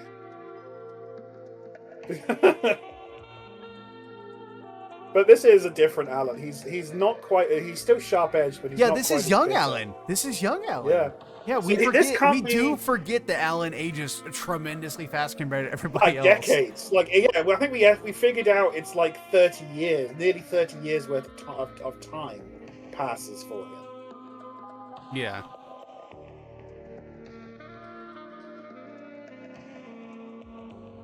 I can barely handle. Which is funny because we know that he's not talking about her. Yeah, which makes me think that so he still has his Carpo shot at this point. Oh wait, we get to look at his rings. Hold on. Right? Do we? Do we? I don't think. Oh my god, I would hope so because that would make so much more sense. He might. He would. If he does have one and it's active, it would likely only be a Carpo ring. Because we see that he defeats the Carpo element with the Carpo shard, who was probably crazy already by that point. No, please show us. Please show us. Please show us. Please, come on. 5. You don't? No, there it is. 1. Oh, it's a weird color. Look. Do we just chalk that up to early chapter stuff? We could say that's early chapter stuff, or maybe it's not properly activated. There's lots of possibilities. It's blue. Yeah, it's more of a silver than blue. Yeah, like I know. Blue. It's silvery blue. You're right. So, guess we don't think about it. Maybe it's to do damn it! with, I was really hoping it was gonna be fucking yellow, and I was gonna be like, "See, she's still alive." Yeah. Well, we know that when they die or they pass, or they go, the ring fades. Yeah. So that's why he doesn't have a Keone. He had because that shard is gone. He had the Keone and Carpo shard, right? Yeah, he did, and they killed. So they should be on the same. They should be on the same hand then. Same size. So, but he only has one ring here. So that makes sense that this takes place after they beat the Keone shard, with his Carpo shard's help. And before she goes crazy, because he's not like depressed, bitter mad now. He's just kind of an asshole. Also blue, or silver. I think they all are for all of them. Yeah, let's just okay. I assume it's early chapter stuff. That's not fully. Yeah, early installment weirdness. And then she doesn't have. I mean, we know that why she doesn't have the, or she does on the other hand, because we did see it, right? No, her ring. Yeah, I think this is also early installment weirdness. Her ring should be the same as CJ's is now. It's fine. We're not the ring people. That's not really our job. Yeah, the ring, Anon by his own admittance, has like not always been perfect with the rings in the early stages of Oot because he hadn't fully formalized how he wanted it all to work. And just normal oversights. He's certainly blessed by this lady.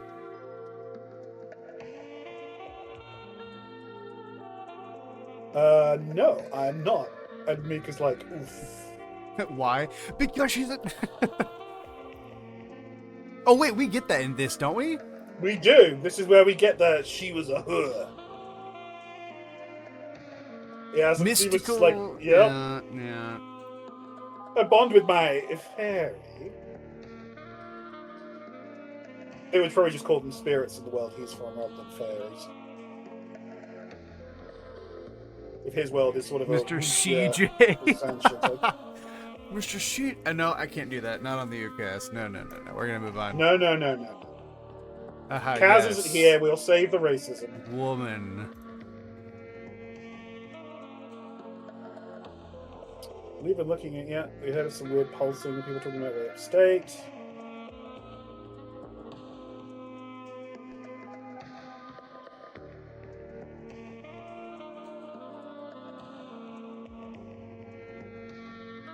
It's interesting that they were drawn here in the way that they are, though. Doesn't seem coincidental, does it? Oh no, I mean, it's so easy to chalk up things to like this was all like being pulled towards CJ showing up here and like all sorts of it's very hard not to go. It was planned. In the grand scheme of the rates things. of entry between dimensions can be very different into what seems like a different rate of the passage of time. Thanks for cutting her off because what could have been some essential exposition, Alan. God, what? I didn't realize. There is Ashley. Yeah, I was about to say I didn't realize Alan and Ashley were so fucking similar.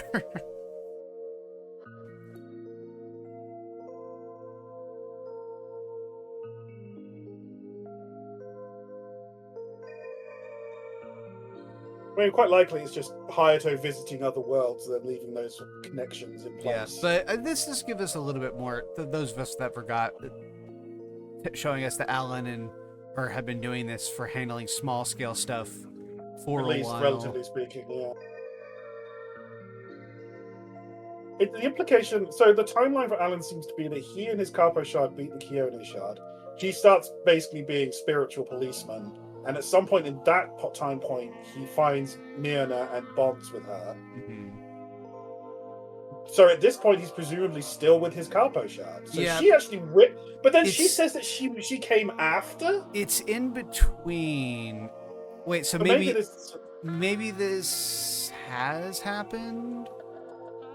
Huh. Maybe his Capo Shard is dead by now then? I don't know. I really wish the rings were on. I wish that would explain everything, but it's fine. Whatever.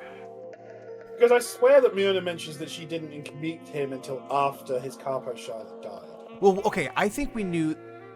Oh wait, I don't remember because I do. You're right. She does mention, or he mentions that because he's pissed that she didn't show. Yeah, I think.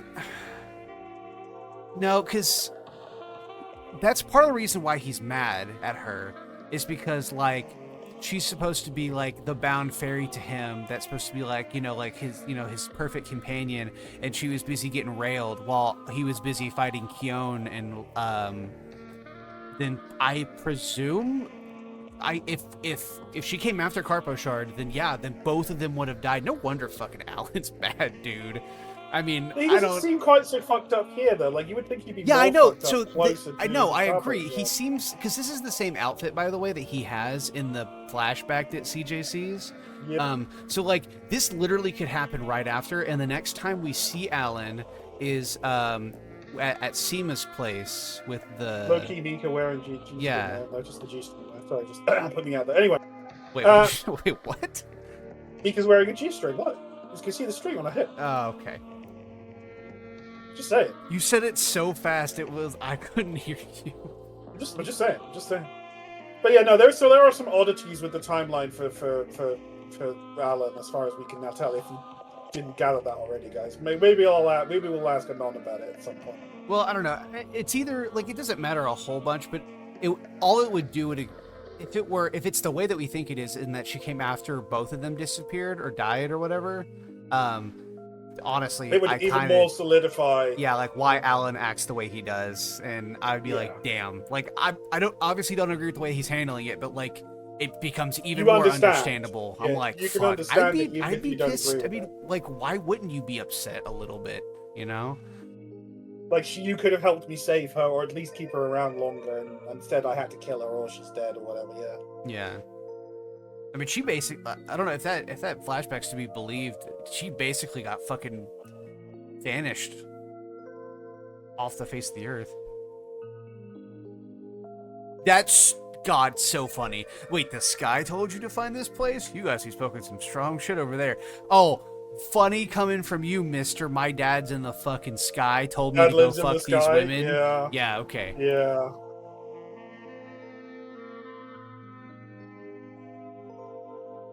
I hear a voice on the wind sometimes urging me to greater things, huh? It's interesting that he has a Keone ring and that's what it does. I wonder where his Keone shard is. He never meets her. No, he doesn't. That's what I'm saying. I wonder know. where she is. Well, we know that. I mean, we know that that's possible. I mean, we know that, like, we do. the Ash Prime never met her. Never met, which is her crazy to me. Which is crazy to me that she doesn't. Well, I do think that the pull of it makes sense that the pull of a single ring is a lot less than the pull of multiple rings. Yeah. So maybe if you're a single ring, that increases the odds of you not finding your counterpart because there's just not enough of a pull. Well, out of all of the shards that it would have been, it being a Hebe shard makes the most sense, because if the CJ shard dies, or the LNS shard dies, then it doesn't matter, because that Hebe's not gonna fucking tear apart the world like the other three will. Yeah, like the other three will, yeah.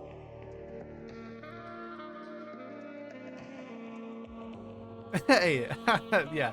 My father, he appeared in the sky and told me about my bloodline or whatever, and said I need to go earn my glory and godhood. Nobody else mentions that. Rodell just gives him the okay face. Okay, bro. Or maybe he's accepting of it. If he's from Warhammer, that's not like the weirdest shit you're gonna hear. True. Like, what was crazy stuff happens in Warhammer? He's just like, yeah, seems legit. Yeah.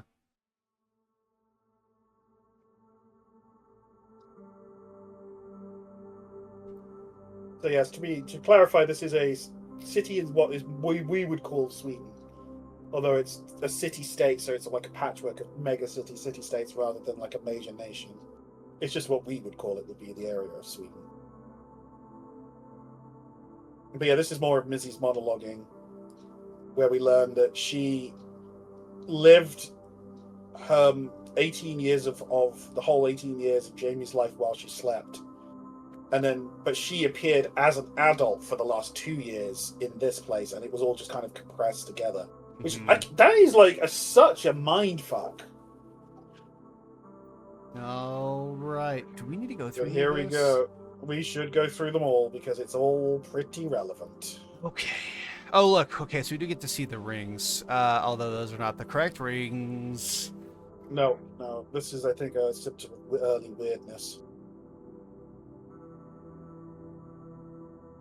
Calls him hubby, which is what the pet name she has for him going forward.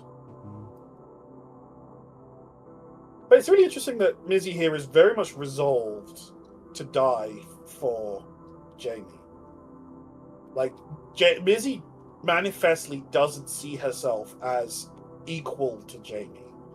That she is a temporary existence that's kind of parasitized to Jamie's existence, and as such, she's far less important. And it's interesting, but on the other hand, it's also interesting. She's also already committed to CJ. Like, she obviously still already has feelings for him, and she accepts those feelings, which is just really interesting. In a strange way, she's the most mature of the group because she's got all these extra years of lived experience, which you wouldn't think when you see how she behaves sometimes. And yes, CJ's still not knowing. He wanted to become that third entity. Go back. Hang on. So that's important. He meant to become that third entity so that he could be reborn in a body that could form a god. Like, that's exactly the passageway that Carpo, for instance, wants for CJ and for all the others. So, like, that's her big plan, to have an entity, to uplift a powerful enough OG shard that all the other parts can be put into it at the end of time to recreate her love. Mm-hmm. A flawed reflection of Jamie in a dying world. A third soul, like Kieran. Kind of, yeah. But not quite. Even Mizzy knew. He tried the same thing, except that he failed. I am the individual that he's trying to do now, but whatever it is, it won't be good for anyone, least of all Jamie. No kidding.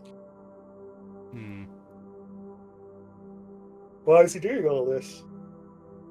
Huh. What's the fuck? I mean, Mizzy really nails it here. What does an egotistical idiot do when they're scared? They try to take control. And that's it. That's literally all of Hayato's character. Like, when it comes to his actions and his choices regarding the spiritual, everything comes down to that, really. Like, Mizzy is 100% correct. It's all about trying to exert control over the uncontrollable. Something that could change the world, and his first instinct was to kill it because he couldn't control it. He thinks he's being irrational, that all this comes from a place of from risk assessment. Yeah, I mean, if you really want to understand Hayato, it's literally just this passage. You knew him? How's that possible? Because he's me. Because he is me. Figure of speech. I only exist because of what happened.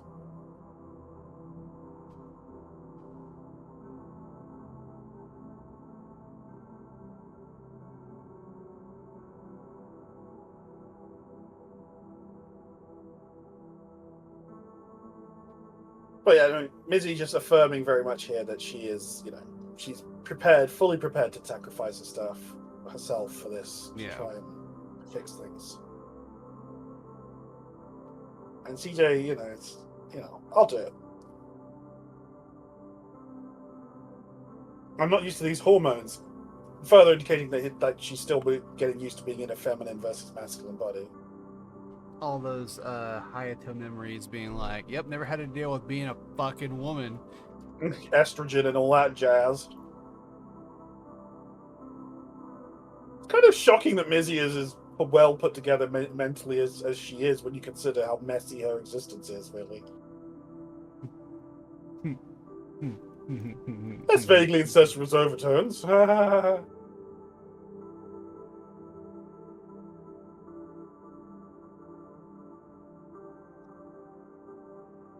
I know everything about her. What she wants, what she hates, her fears, her hopes and dreams. Her favorite foods, her favorite vibrators, her taste of tall blonde guys. Lots of interesting stuff.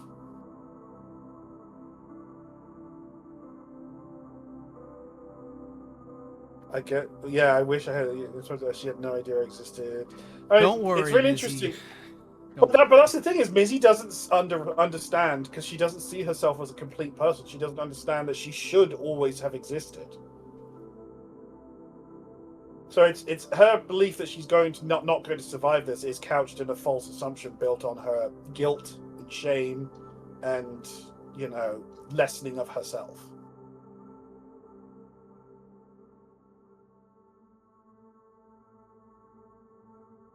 You did, huh?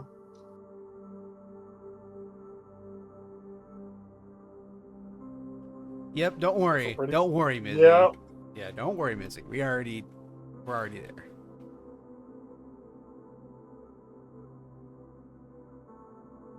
That's all that matters. She's all that matters now. So Mizzy doesn't think that she's the one who's part of this bond. Like, I do think there's got to be something we explore there at some point. No, I believe at the end of this chapter, she gets a bit of a realization that, like, without her, it's a dual thing. Like, without her, Jamie can't be what she is, and she cannot be what she is without Jamie. Like, Mizzy, I think we've forgotten that Mizzy, I know I said it earlier, but Mizzy intentionally takes a back seat because she wants Jamie to be the one in the limelight, which, granted, she has a good reason for, because from Mizzy's perspective, she hasn't, right? But Mizzy gets to do all the fun things she wants to do. I feel like Mizzy also doesn't trust herself because she's got Hayato's memories. Yeah, she's... At this point, that's what she thinks she is, and I believe. Well, even later on, we do get a couple of moments where she's like, I'm worried I'm too much like him. Like, she does say that at one point. So I do think that that's another part of it, is that Mizzy hasn't fully trusted herself, and then I think this is, if you go back a little bit here, just a few, where she pauses after he makes that declaration, like he's like, I'm gonna save you too, and then she stops and she blushes.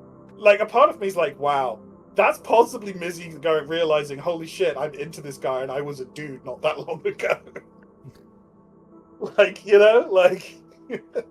That's got to be kind of a mind fuck, right? Like, being a girl but also having the memories of being a guy and then realizing you're into the guy, and it's just I really do wonder how my feelings. I really do wonder, like, if I don't know if Mizzy explains it like if she views Hayato's memories as if like you watched a really Although long she talks about them movie. as her memories. She talks Yeah. about them as those are my memories. Like, remember when she talks to Kay and she's like, Yeah, I do remember that. Alice, Yeah, and which like, and kind then of she's like, yes, I I was going to mention remember what that. you looked like that day. That coat you wore, I remember. I. All right, let's do Alan. You have to do Alan. Yeah, let's do Alan.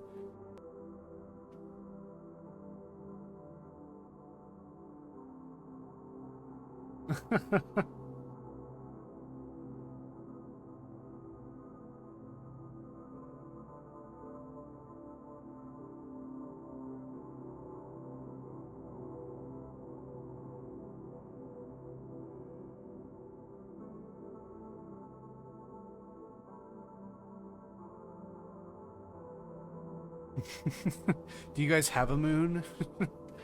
Hmm. You guys have printed T-shirts? Does everyone in your world dress like you and the Chloe Purple chick?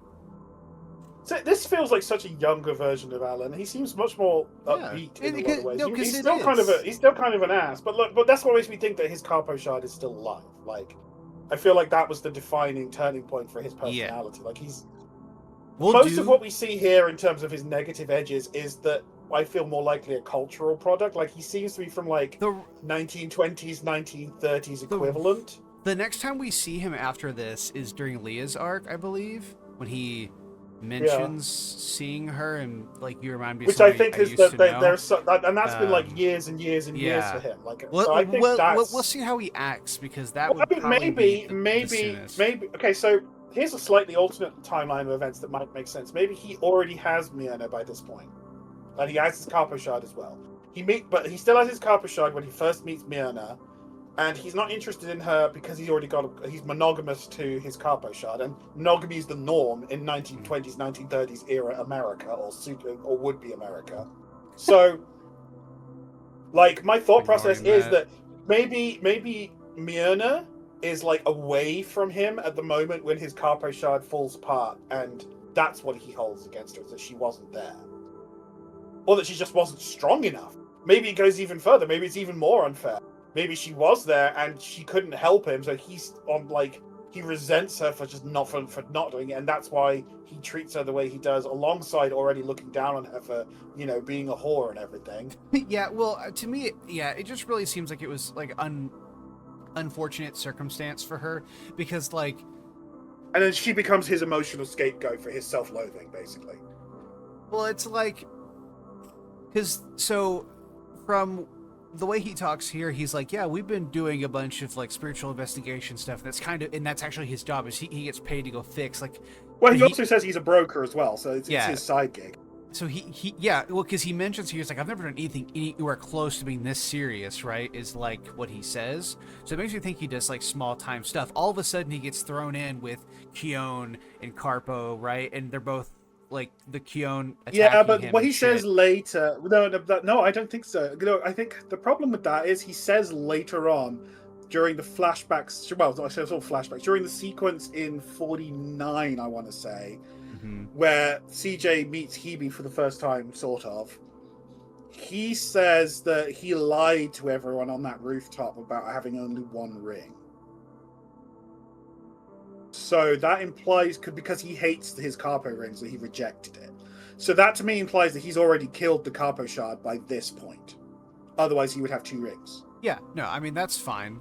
But I do. So what I'm saying is he lies when he says, "Oh, this isn't the biggest thing I've ever done." Or maybe he's just thinking of it in terms of, at least when he fought the Carpo shard, it was a person, even if a person with spiritual powers. Yeah. And it would have been, in the Carpo shard would have only been as powerful as the shard is, right? Like, it wouldn't have been like...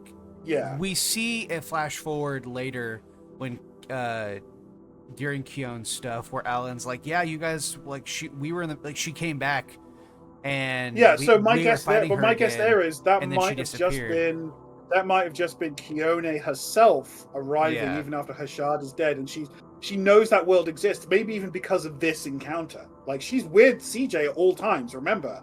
All the goddesses are with CJ. it's really difficult because like our shards are so powerful that like we had no idea how powerful like Kion shards would be in the other world. So it's just weird. So my guess is that maybe Kione traces the other shards through this encounter and tries to go to their world. She probably struggles to access the others, but not enough time passes in Seema's world to do it because of how time flows. So she uses this to connect to his world, and then that's what triggers that ice age that he just barely staves off.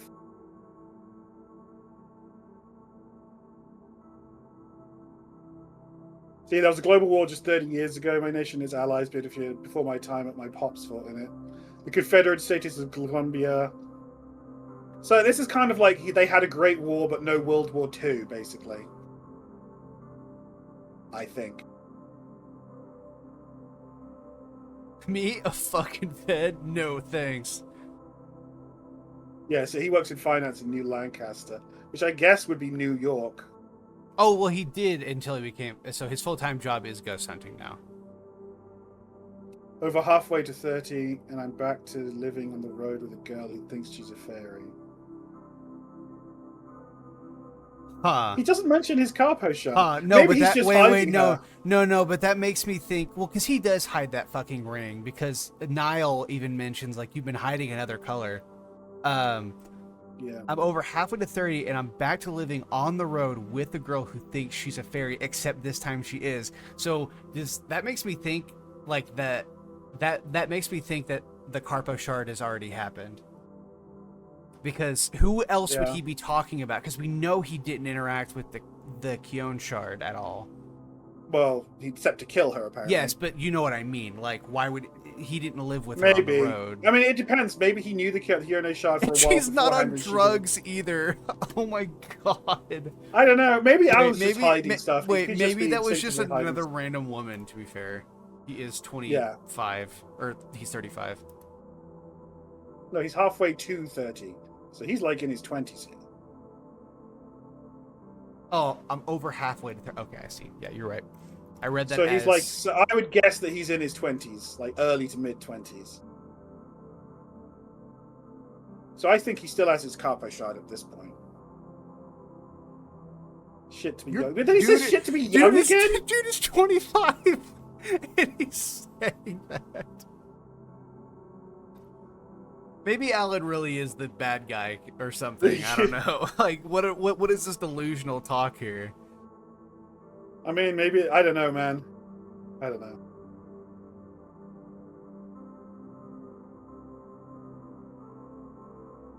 Yeah, I mean, and Alan isn't completely unlikable. He's just... And look, he's still very fucking consistent. He always, I mean, you can't fault that he's always tried to fulfill his duty. Like, as fucked up as his methodology may be, at times he does still keep, like, even in 58, he's still trying really hard. Rodell's one is fairly straightforward. It's the most interesting stuff about you can get through them fairly quickly. The most interesting one about this one for Rodell is he questions CJ's resolve in a way that none of the others do. And I think that's really healthy for CJ. That meeting someone who understands the weight and who isn't like going to play along with his happy-go-lucky. It's like he's kind of like a reality check, and I think he's also the first person CJ meets who forces CJ to introspect a little on what he's doing and why, most of all, why he's doing it. See, it really nails him again. Like, really nails. I think Rodell read the script for this chapter or something. Good lord. Yeah, he likely told himself he was the one doing some greater good, yet the only arbiter of this greater good was himself. Yeah. Yeah. There are no words you can say that. And I think this is actually, in a way, really important for CJ to hear. Like, have you been tested? Do you know what it is to take this kind of responsibility on? I mean, this is, like you said earlier, this is from guy from Warhammer World. So it's like, yeah. Allegedly. Yeah.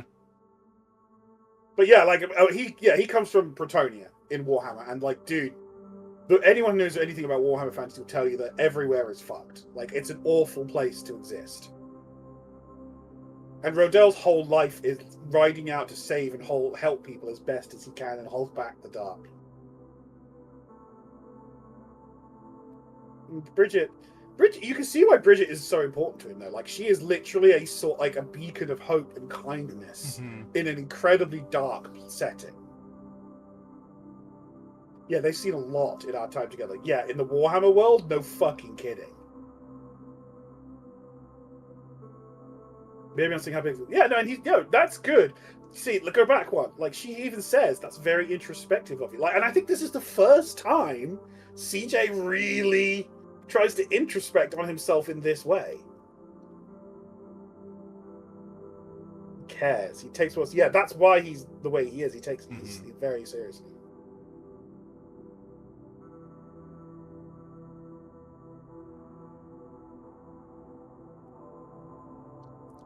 Yeah, I have no idea. She told me so. We can get through this fairly quickly with that. Yeah, but it's important, but sure. But this is more loaded, obviously, with what we learn in this one. What's this? Are you from the ocean too? No, she's from the steppe, so she's probably Mongolian, from what we can tell. The outfit is definitely indicative a little bit, yeah. Yeah. And the headband, and yeah. And her appearance in general.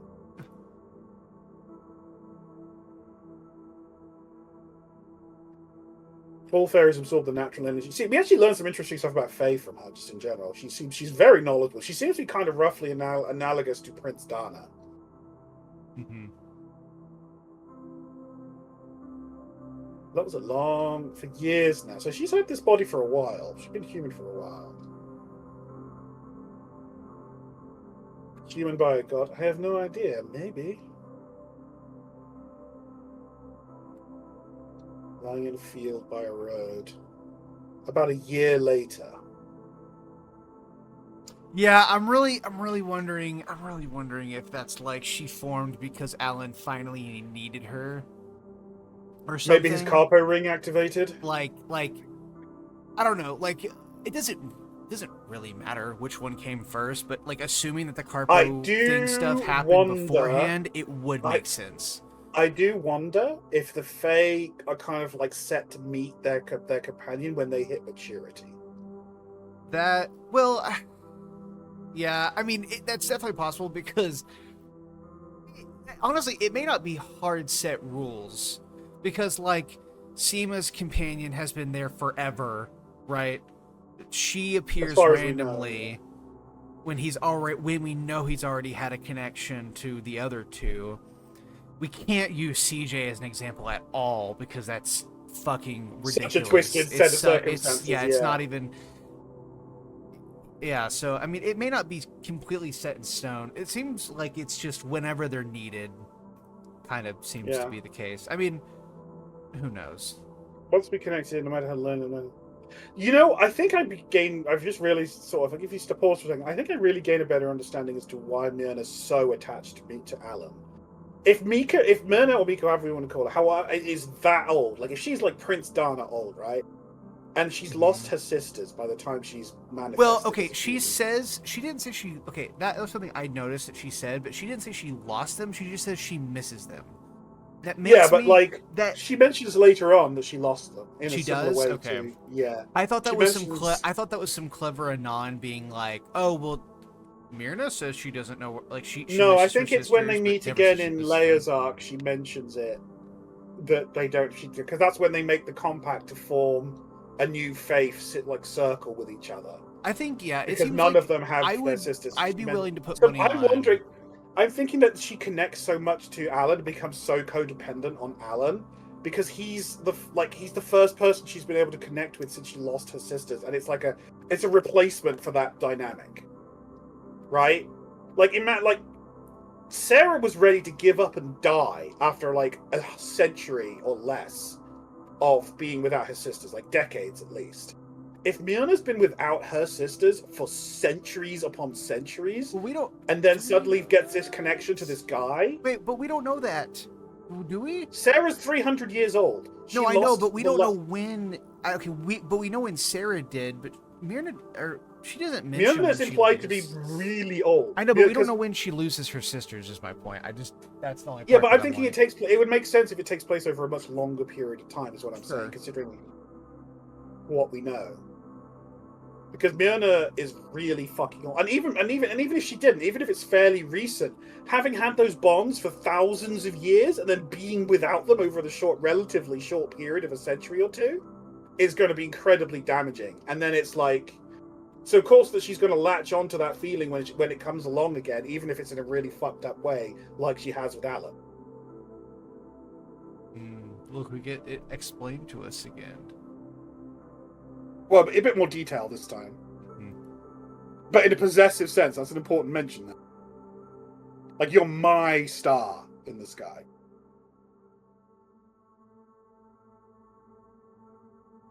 Yeah, I've never met anyone in my lifetime who'd ever known one, let alone been one.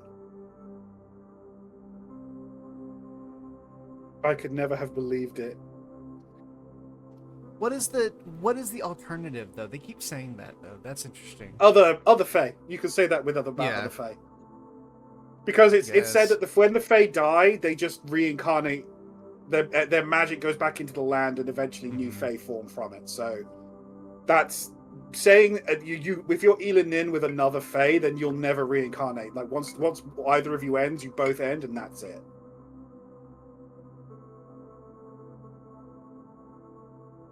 But this is also the first time we get a real insight into just how committed Sarah is. Like, holy shit. Do you?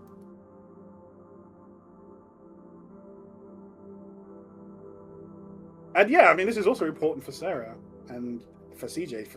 And then, Sarah feels it.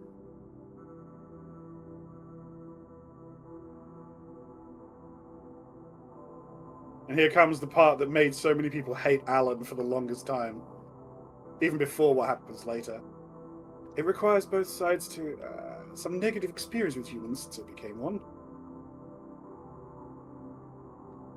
Already, Mika thinks that she's too dirty and tainted because of how Alan sees her through the lens of his cultural and natural personal biases. She was a whore. Fucking most powerful spiritual entity walking our planet. And I found her working in a fucking brothel. Ah.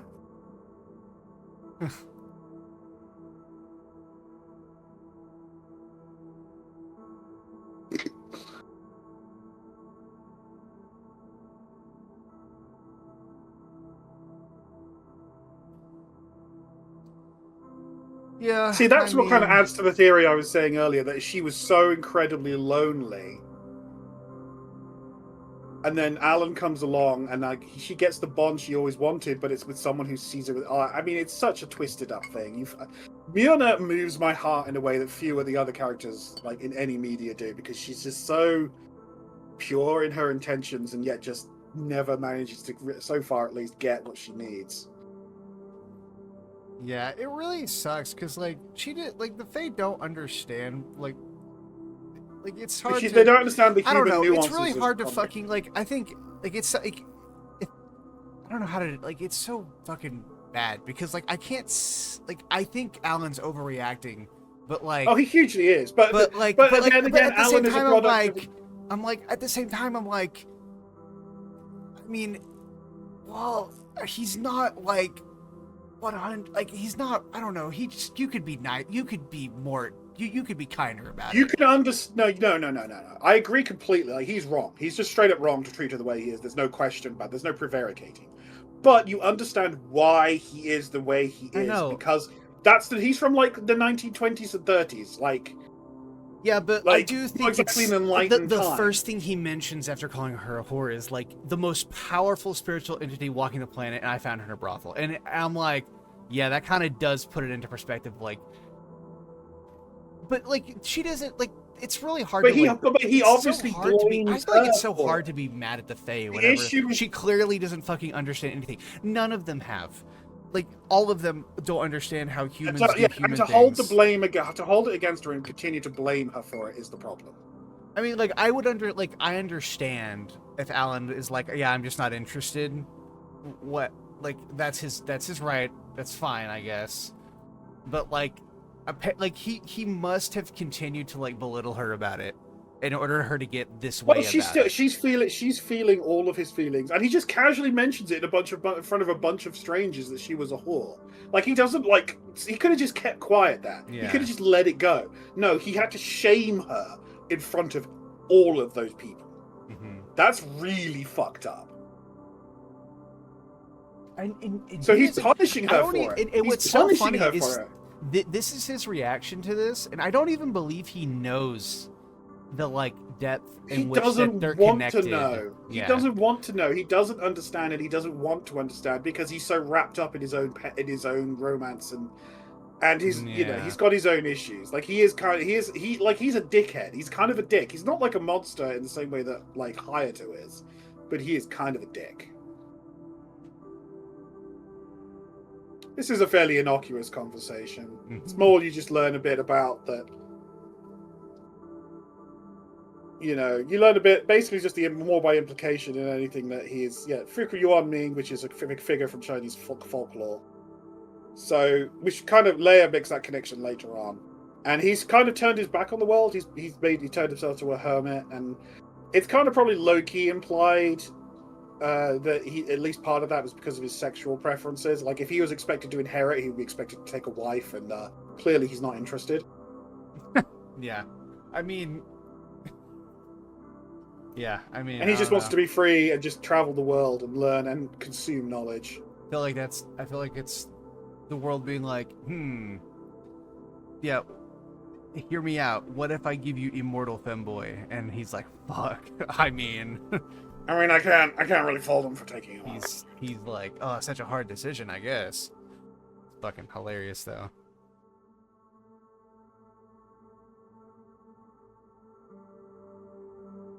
As a fairy,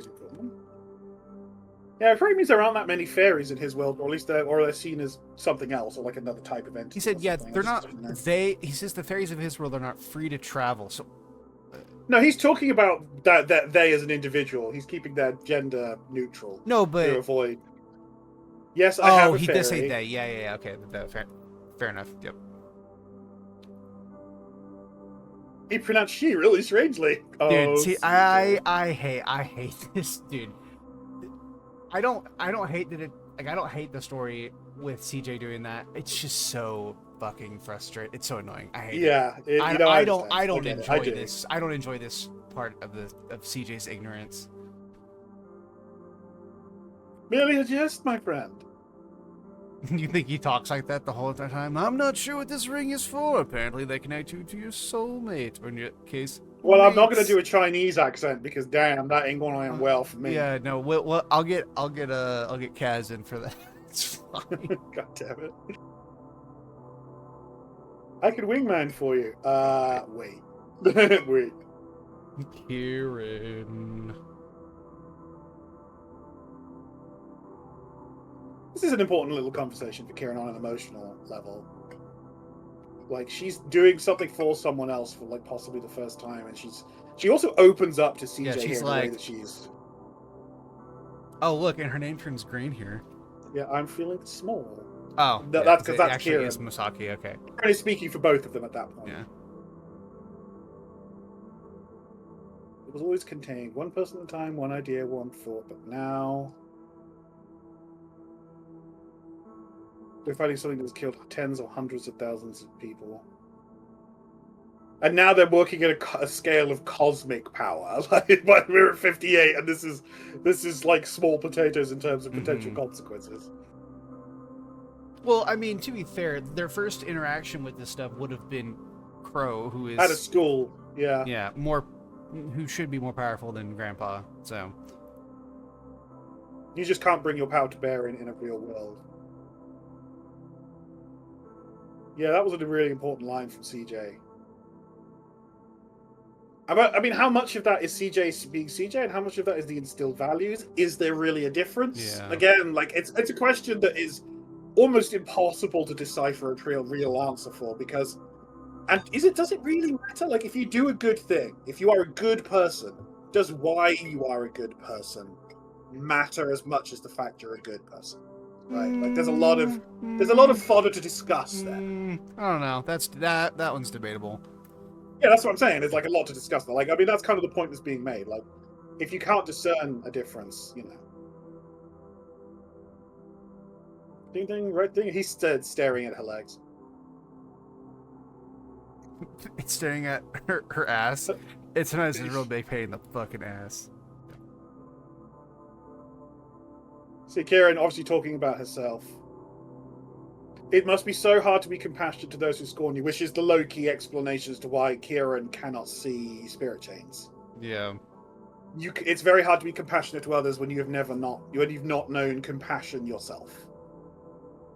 Not really. I mean, and I think that's why I think Kieran will eventually be able to see them once she finally internalizes and accepts it, you know?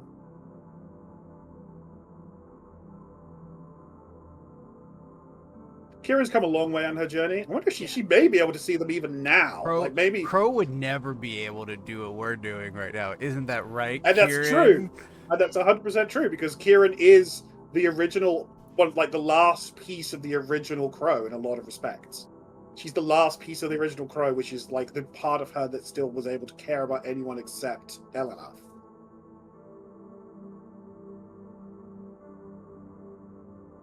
And yeah, like this conversation is not really like major plot relevant, but it's important for Kieran's character development.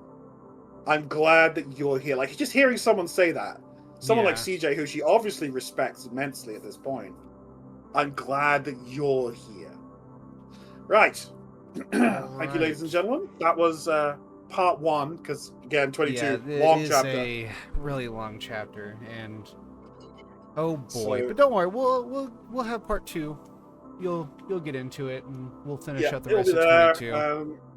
As ever, these retrospectives are more meandering and generalistic. So, if you're looking for deep analysis of every single frame and scene, this is what these are. But I hope you enjoyed them nonetheless.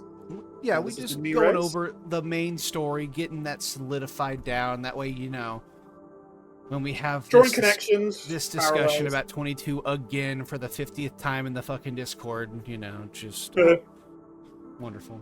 All right, well, we'll see you guys later.